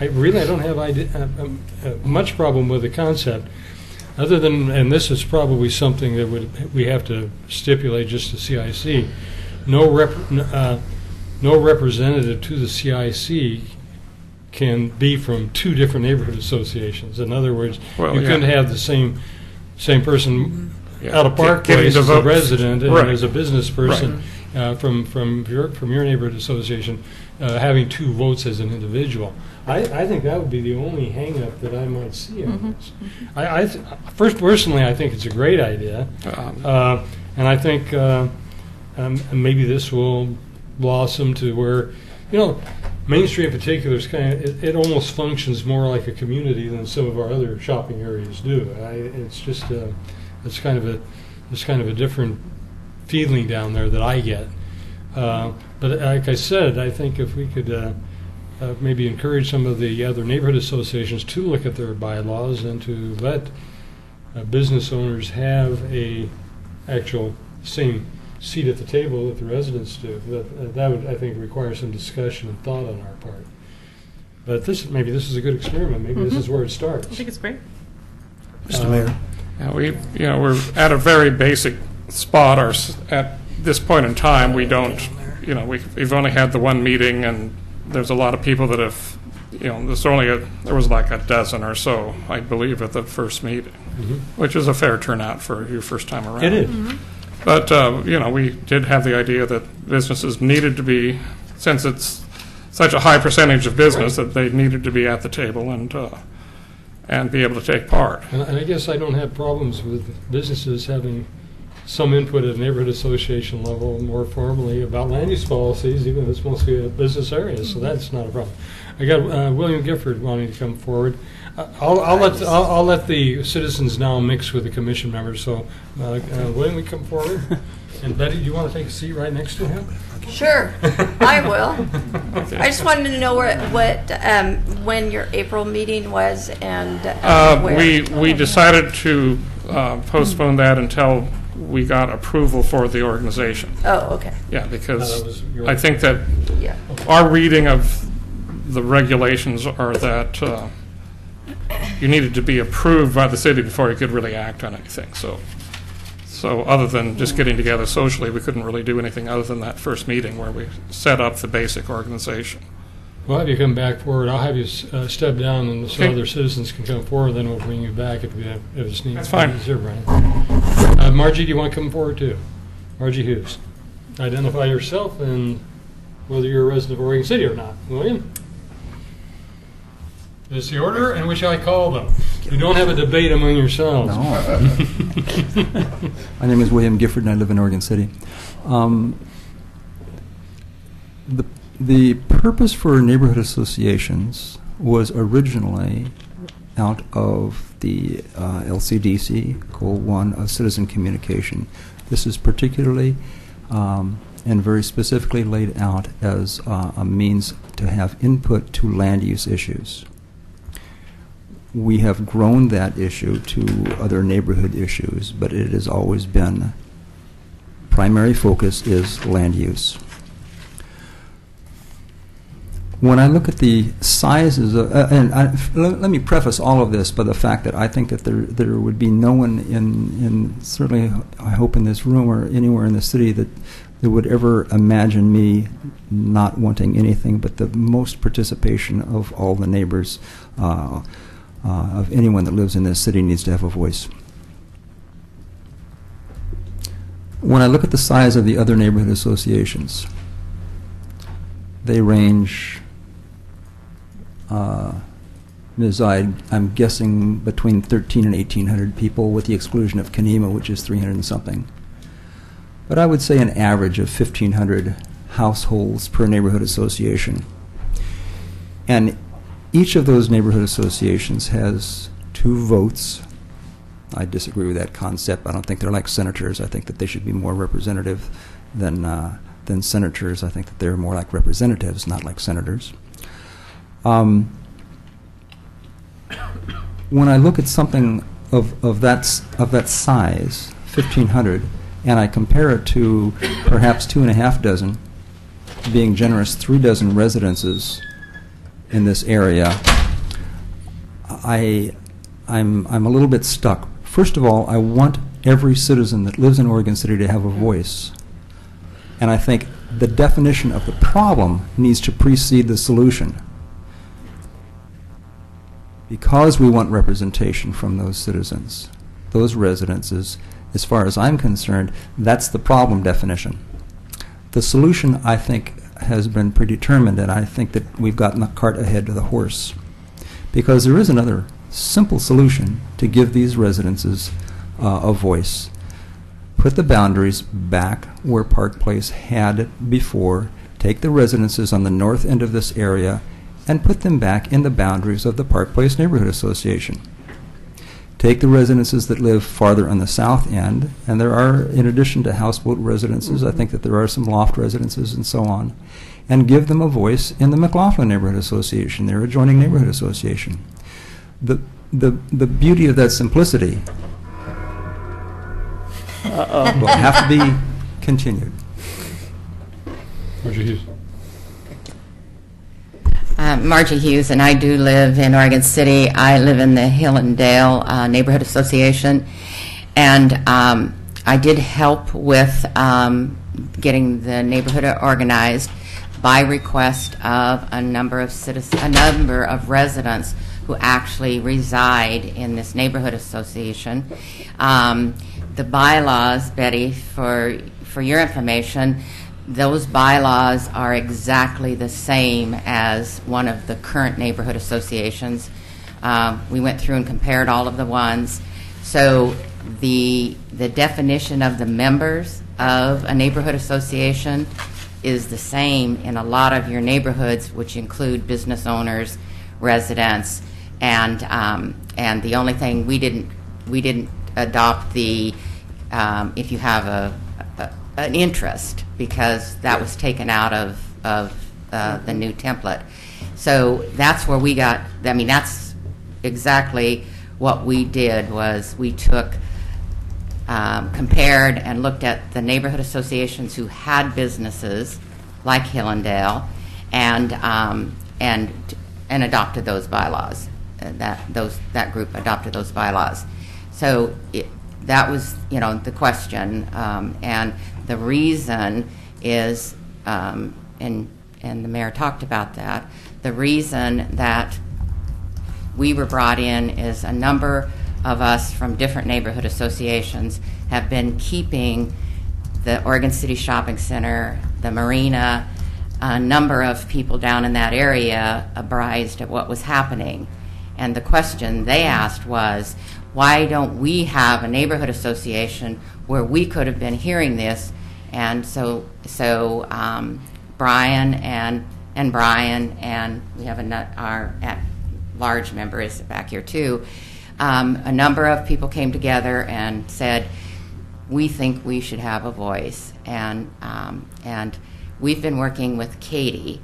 So the process we've been given through Katie from David Frazier, and we were told this is the process and that's the process. We had asked for budgeting for sending out a notice. There are actually 330 addresses, businesses, and residents in the neighborhood association, approximately the same size as Kenema. And we were told that there was nothing in the budget for our neighborhood association. We had to get organized in order to approach the city to get funds to mail out, to get the city to mail out. And so Katie had suggested that possibly we would wait till after we got approved, and then she would help us with getting a notice out to their members. Thank you. With that, don't see any other comments. I guess to counter William Gifford's argument in terms of the number of residences that are down there, of course we've zoned that area as mixed use. Our hope is that we see a lot of residential above commercial in the Main Street corridor. We hope that when and I say when the cove develops, whoever develops it, it will also be mixed use with both businesses and residents there.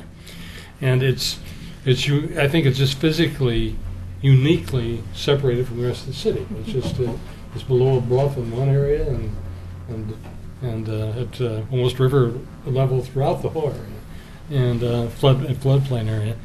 I think it's just a great idea personally, and with the commission's blessing, I don't know if we need to. Ed Sullivan will tell me what we need or not, don't need to do, but. I think this relieves a lot of the questions, whether you got one group represented there from, quote, the Main Street area, or you actually have a group that represents the whole area, and that's sorted out. And if the membership is all included in that particular area. So I think this is a great idea. And so I'm going to listen to our esteemed attorney and find out what his recommendations are. I don't have a recommendation on policy. That's really your province. Just a couple of observations. One is that you have a resolution dealing with the CIC and its makeup. I think amendment or revision of that resolution is probably the best way to deal with the issues of can you have a business that's on one board and not another, rather than informal tradition that people forget. Secondly, you might want to think about an overarching ordinance dealing both with the CIC, superseding the resolution that you have in place, and also dealing with recognition of neighborhood associations, which just goes from one neighborhood association to the other as it comes before the city. You heard late last year about the problem with the election that Tom Guile brought before you. That really hasn't been resolved. And again, you might want to find a vehicle to deal with that, either in a resolution or an ordinance, so that you don't have to deal with individual neighborhood associations and who likes who and all that stuff to recognize a particular neighborhood association. Also, if you don't like what was brought before you, ask them to bring it back with modifications. That's probably the best way, rather than a conditional acceptance, and take it from there. If I can help, I'll be happy to. You push a button? Which one? I'm watching you. I think this could be very exciting because it could be our only magic neighborhood. It could disappear at flood times and come back. So we can really have fun with this. Resurrection on a regular basis. Yeah, heroes. Yeah. I think the concept's a great one, and in one sense it's going to be a bit of an experiment, but I think that's fine. Well, some wording was suggested, Brian, in a shall to made a shall. You might want to, he suggested dealing with some of these issues about not having two people on the CIC, same person from CIC from two neighborhood associations. That's something we could deal with, I guess, and that's what he suggested. But I think he's suggesting we do that before we do this. But don't we need to deal with it with all of the neighborhoods, not just this neighborhood? Yes. So why would we need to do it before? Is there a problem with having revisions to bylaws accepting the neighborhood association and then us then superseding that with a resolution that deals with the representation on the CIC? No, there isn't a technical problem. If you want to recognize them now and say, down the line, we're going to change the CIC resolution so that we won't have two people from the same And group. I think if your neighborhood association recognizes that, you'll probably be very careful to make sure you choose officers that would not be in that position. I would ask Mr. Sullivan, but it would be possible to put it in both places too, because it could be stated explicitly in a set of bylaws for a neighborhood association and elsewhere. Sure. But I would definitely agree that we need to be completely consistent in phraseology in this thing. Mm-hmm. Yeah, that's not an issue. Right. Very easy to change that. This has clearly generated some other discussion here because we have three more people wanting to come before us here, Brian. So, well, two more besides you. Okay. I'll ask you to go off your seat again for a moment, Okay, and that's we'll fine. probably have you come back again. Lane Meyer and Bob LaSalle, please come forward. And if people don't know it, I think, Lane, you have been at one point, you're a representative from the chamber on the Traffic Advisory Committee. But we've had people that have represented the chamber on the CIC as well. Yes. Yeah. I'm not sure if they do now or not. Amber's there. Amber, that's right. Yeah. That's right. Okay. No, I just, Blaine Meyer, and I live in unincorporated Oregon City, but I just wanted to pop in and make an observation. I know that I don't have a dog in the race on this one, so to speak, but I know that there's been a lot of, for lack of a better term, political tension in the CIC. And so I thought one way of resolving that, Commissioner Roth, you mentioned the Senate. Well, as you know, our U.S. government is bicameral, and so you have you have Senate and Representative. Why not say that each of the neighborhood associations gets one senator, if you will, and then a representation based on the population of homeowners or residents in general in that area, and that way you might alleviate some of that, tension. Yes. Just a thought. So it would be one main voting and then one alternative, but only one vote. No, that's what we No, it would be No. 2 votes. See, California has 2 senators, just like Oregon. I see. But because it's a significantly higher population, they have more representatives in the House of Representatives in Congress. So they have, So, and whether or not you want to separate the powers, I mean, the U.S. representatives, are responsible for initiating legislation, and senators do other things. They have. Sure. Yeah. So I don't know if you want to get that technical in it, but I think that we can make some arrangement to take away. It would be. I could see a strategy to create new neighborhood associations to get 2 more votes. Yeah. And that's not healthy. No. We need to be a city that works together and respects each other, and we root for each other and not try and get these groups that are vying for behind the scenes to get control of the agenda. Right. So it's just a suggestion. Well, my name is Bob LaSalle. I live in Oregon City, and to answer this issue that Blaine just brought up at the last CIC meeting, we took a consensus of opinion and decided that each neighborhood association should have 2 voting members. Well, that's been a little bit of a controversy. I think we've settled that, Good. at least for now. I'm also the chair of the CIC Bylaws Review Committee, and what I've heard tonight is very encouraging. We can put in the bylaws now to address this double representation possibility. So I can assure you as the chair that we'll be addressing that for sure. Thank you. Thank you. Ryan, you want to come forward again? Okay. So Get my exercise at least. we won't be taking action at this time, of course, but perhaps we could, maybe based on some of the things we've said here, there's some revisions on the bylaws that your group wants to do, change the may to a shall, and maybe some other things. And we could have our council review the bylaws and then have recommendations made. But from my standpoint, unless I hear objections from the rest of the commission, I think we want to go ahead and proceed with this. Is that? I do. Do you agree? Yeah. Everybody seems on board. Okay, and we'd be open to any suggestions on the, written, emailed, or whatever on the bylaws if there's something that I've made some notes tonight, but I may have missed something. But we're pretty early in our formative years here, and that'd be easily dealt with in the next few months at the most.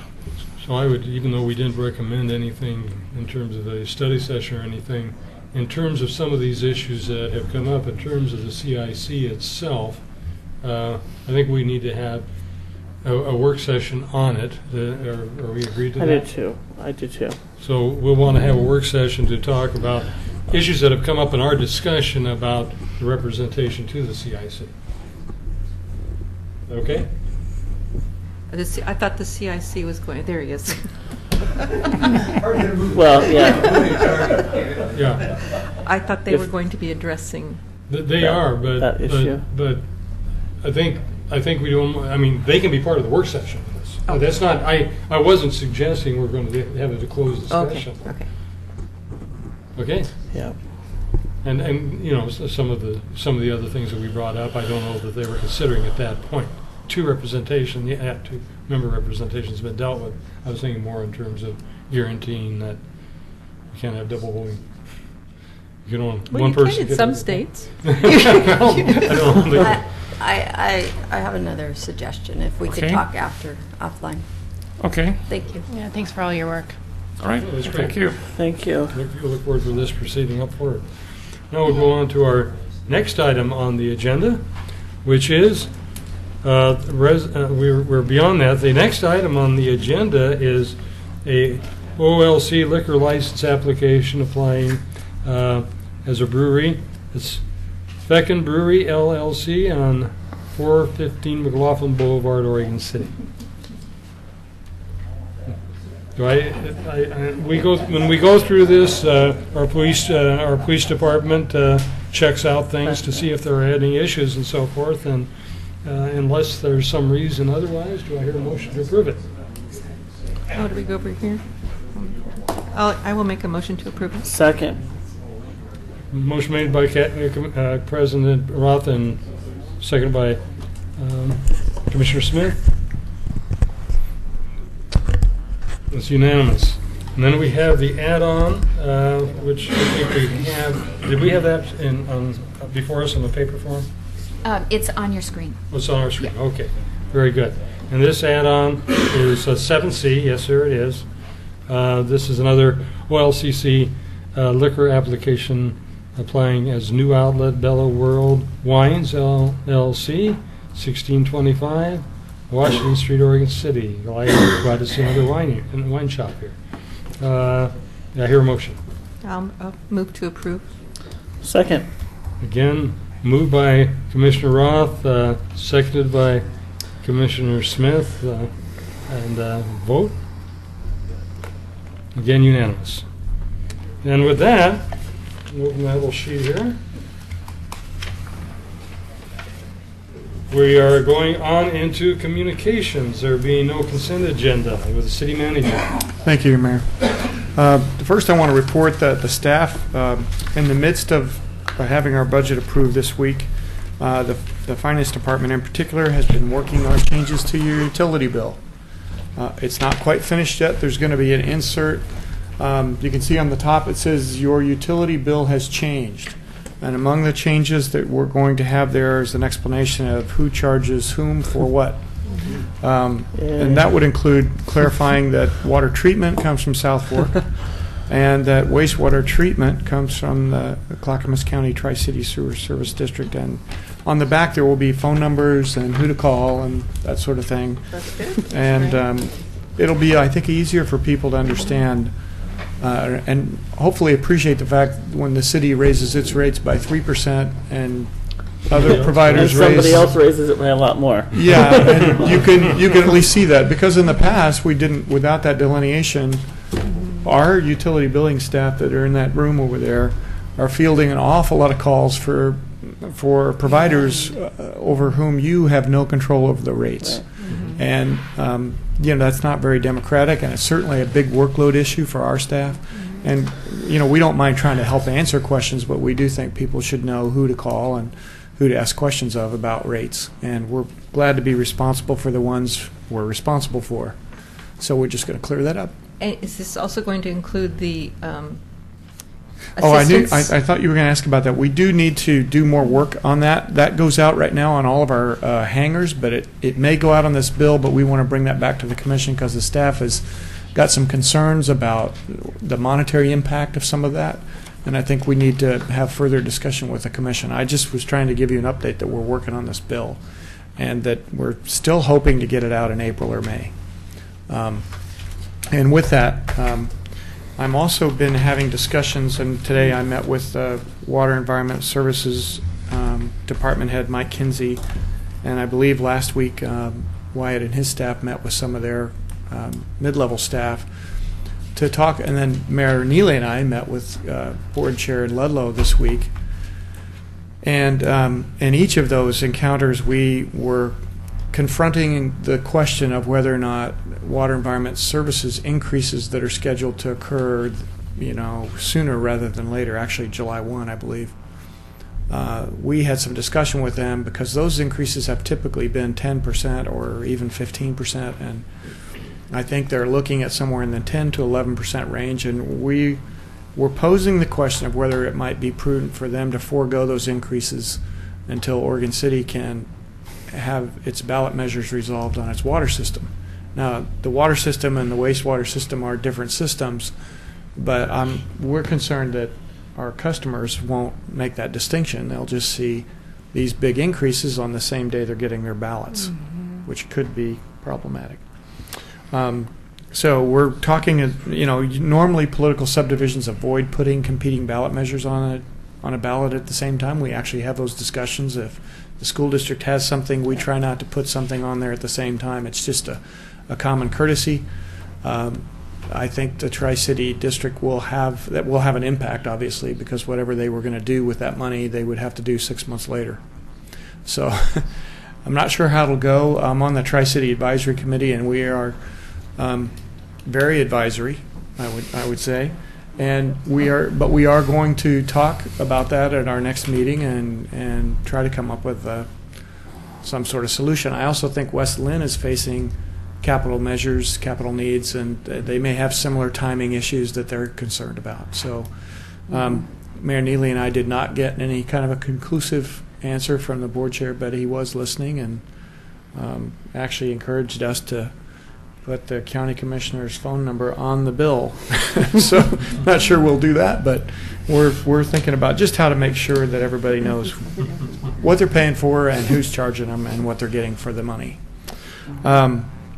Also, when we met with the board chair, Mayor, would you like to give me that? Would you like me to give a summary of that meeting, or do you? Go want ahead, to? and I might add on. Okay, I'll give it a shot. So we talked about library construction site. We had made an offer on a site of county property about a year ago, and it was rejected. But there's a different county commission now. Those discussions were very cursory. There were no commitments made. But I suspect that this group will be talking more about that in executive session. Actually, he made a recommendation for a formal letter from us to go to the. I was just going to let the group talk about that in executive session to decide whether or not you want to do that, and then there would be a method for communicating that to them. Also, we talked about library operational support. As you know, our library serves an area that's many times larger than Oregon City, and that library district was established in cooperation with the county under Section 190 of ORS, and we get funding for operations for that library, and they're to provide, we looked in the IGA, and it's actually to provide library services.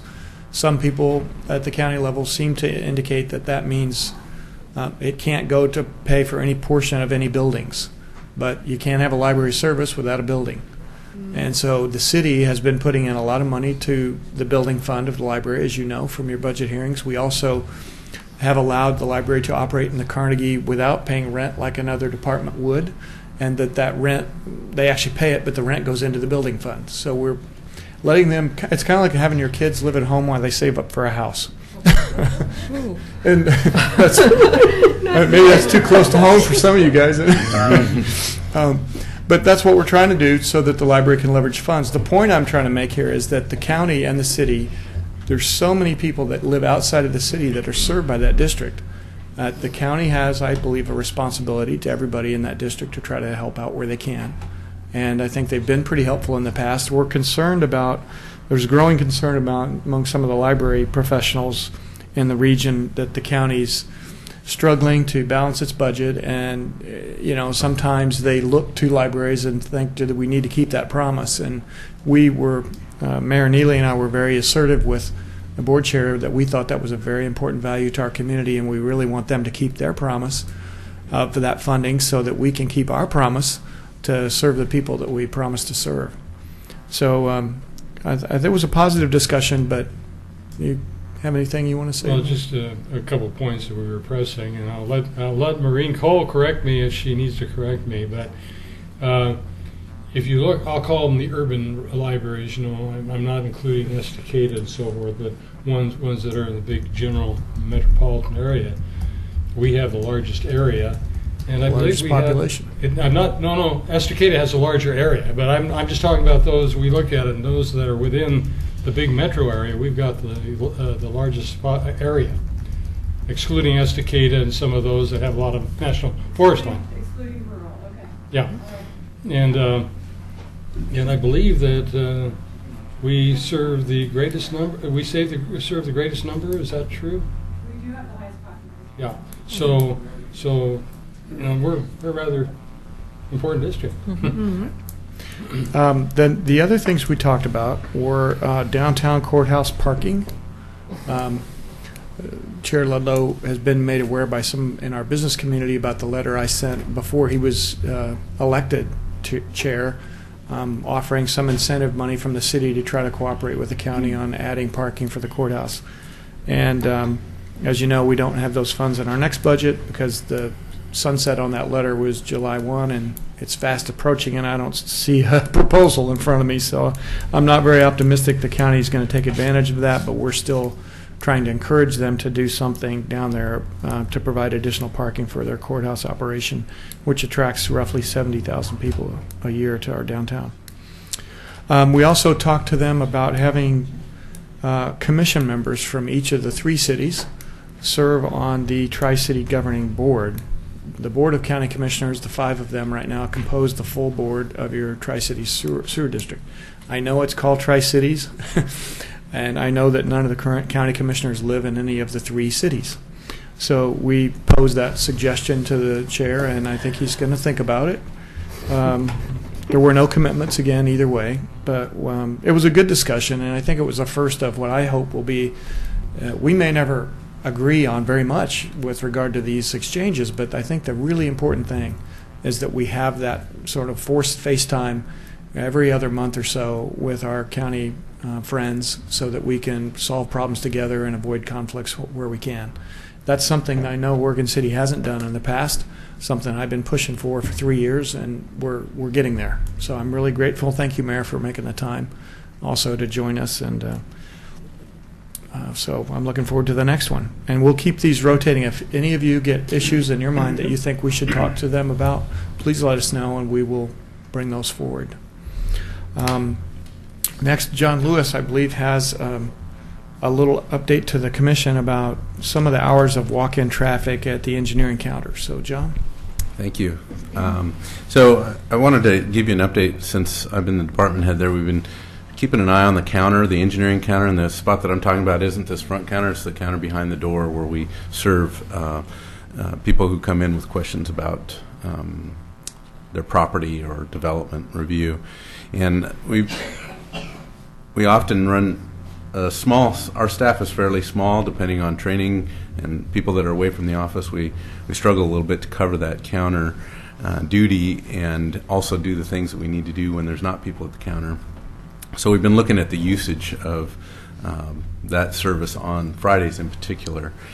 Fridays are slow, we think, mainly because the county's closed on Friday and the building department's closed on Friday. And most of our calls typically, or our visits come from, they start at the building department and get their direction there, and they ship them down to Public Works, and we serve them there. So we've been tracking more recently some of the uses there, and we're actually having people log in so we know who they are and kind of what kind of services they're getting for. So we continue to track that, and we will. That continues to be our plan. But what we're realizing is really most Fridays we don't have counter visits. Out of the last 13, we've had 5 counter visits, five Fridays where we've had counter visits. So what the decision we've come to is that, and we wanted to let you know, is our plan is to close the counter service with the exception of prearranged calls on Fridays, so that the staff that are best at serving that counter, whether they need days off, we want to try and focus it on those Fridays a little bit. So that'll be helpful for us. And so we just wanted to let you know that I had a date, June 7th will be our first Friday that we'll close, and we'll post that. We'll be sharing that information on our website and also sharing it with flyers at the building counter and at our own counter. And so that's kind of the direction we're headed. Am I mistaken? I thought I just read that the county's going to start opening back up on Fridays. Well, that they're getting rid of their 10. I think they're looking at that. They may. Yeah. We may have to look at that as well. I mean, this is one of those decisions that I think, as the need arises, we're willing to go back and look at that. So, okay. It's not forever. I don't. I think once the economy picks up, things will have to change on our front as well. So will having appointment only on Friday increase the level of staffing then on the peak days? No, staffing will stay the same. Okay. Staffing will stay the same, and we think that that once in a while customer that comes in on a Friday will choose a Monday, Tuesday, Wednesday, or Thursday to come in to the office, or call and make an appointment. Questions? Thank you, John. Also, Chief Conrad has an update on the Neighborhood Watch program. I know that that was a question from one of our commissioners at the last meeting, and Chief, if you can. Sure. We're very interested in starting the Neighborhood Watch program. We made some significant strides in doing so. In fact, one of our record specialists that we had hired, we had sent her to training, and she was going to take over that program. Unfortunately, she left our employment, and so we're kind of having to restart that program. But it is still on the table. We're going to be dealing with it in the months ahead, and moving forward to restart the program in the city. Great, thank you. Chief. And then I saved the best news for last. We also got confirmation from the county today in writing that the $140,000 grant for Ermatinger is in place, and that we will be getting that money. So that's good stuff. And then last is kind of a heartwarming comment that I want to share with you. We all know about the tragedy this past weekend about one of our young citizens who was shot and killed by accident, apparently, in the city. And there was a generous man named Ed Alec who donated a gravesite to the family, and I'm not even sure what the plans are, if they're going to use it or not use it, or what's going to happen there. But I don't know Mr. Alec myself, but I was just really moved by that, and want to, if he's out there somewhere, and I'm going to find his address and send him a thank you note, because that's a very He's usually there. That's just very kind and thoughtful, and just it touched all of our staff, and everyone was just very impressed by that. So very nice to have citizens like that in our community. And Mayor, that's all I have. Very good. A couple of things. One is we've made an appointment to the Parks and Recreation Committee, and as soon as I find my notes, I'll tell you where that is, who that is. Here we go. Appointed Adam Bukowski to the Parks and Recreation Committee. We still have 2 openings on that particular committee, the Parks and Recreation Committee. It's an important committee. And also we have 2 openings still on the Traffic Advisory Committee. These are openings that have not been filled this year, and we hope to get them done, I hope within the next month or so. Anybody that's interested in these particular committees, please put in an application. You can either submit a written one, we have forms for it, or you can do it online. One thing that has come up, and I think this is open to anybody who's interested. We have an announcement here. Yes, Clackamas Fire's Community Academy. Clackamas Fire District 1, I'm just reading this, is more than a fire department. You can come and spend a morning with us and learn about specialty rescues, life-saving techniques, and actually witness what happens from the moment you call 911. Witness a scenario planned out step by step as the crews show you how to safely protect and preserve life and property. Now this is open to anybody, but they have a maximum of 60 people, and the deadline to sign up is April 26th. The date of the event is Friday, May 3rd, and it goes from 8:30 a.m. to 1:30 p.m. It's at the Clackamas Fire Training Center in Clackamas, Oregon. You can dress almost any way you want. And I've got the RSVP here, not too difficult, www.clackamasfire.com. So you can apply there online. When it fills up, so there's only 60 spots available. And they ask you, I've signed up for that, and they ask you if you want to do full participation or partial participation. I opted for full. I'm not sure what that means. You'll find out. You may find yourself getting resuscitated. Yeah. Okay. And those are the announcements that I have. Oh, no, not quite. I wanted to mention that we've had our budget committee last night, and although the city commission still has to pass on the budget, the one important thing I wanted to mention, it does specify a 25-cent increase in the rate of the taxes to cover the to cover 3 new police officers over the next 2 years. We're well below our goal of 1.5 officers per 1,000.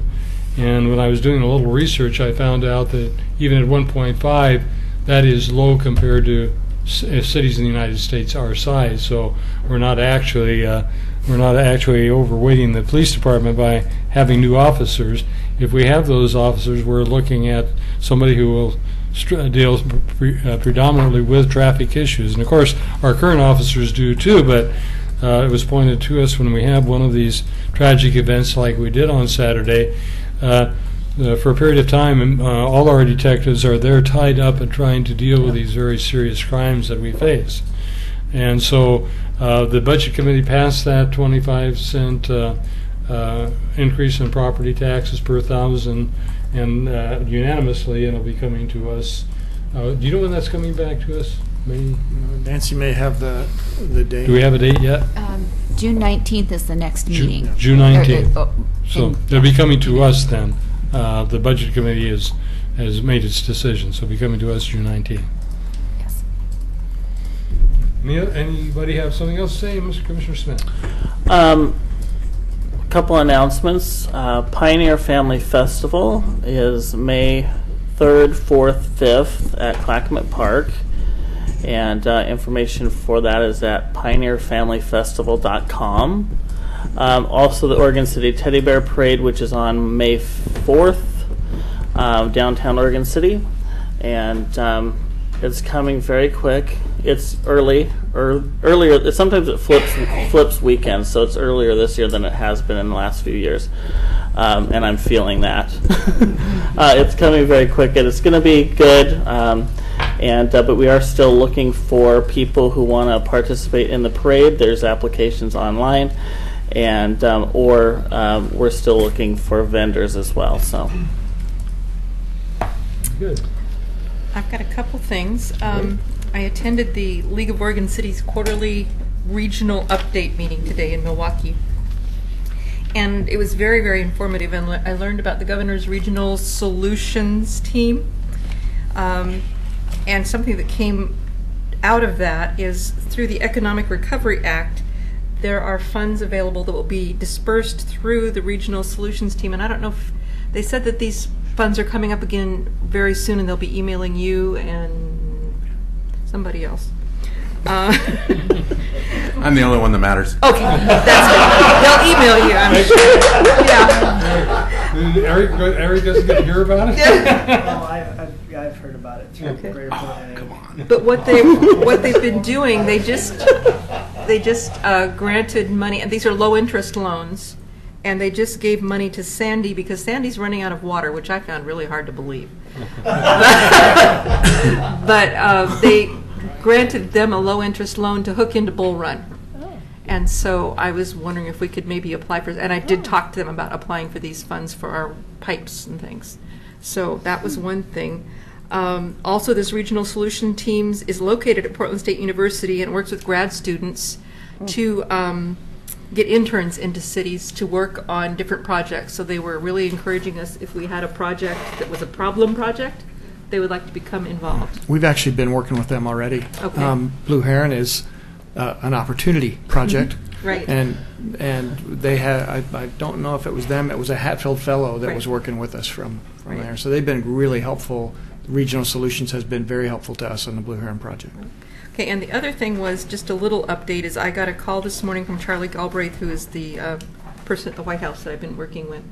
And he hadn't received our packet yet, but he was still looking forward to getting it, and we're going to be talking on May 16th. So, that's it. With that, we're going to go into an executive session. And so the commission meeting is closed. Do we have the letter on that? Executive session?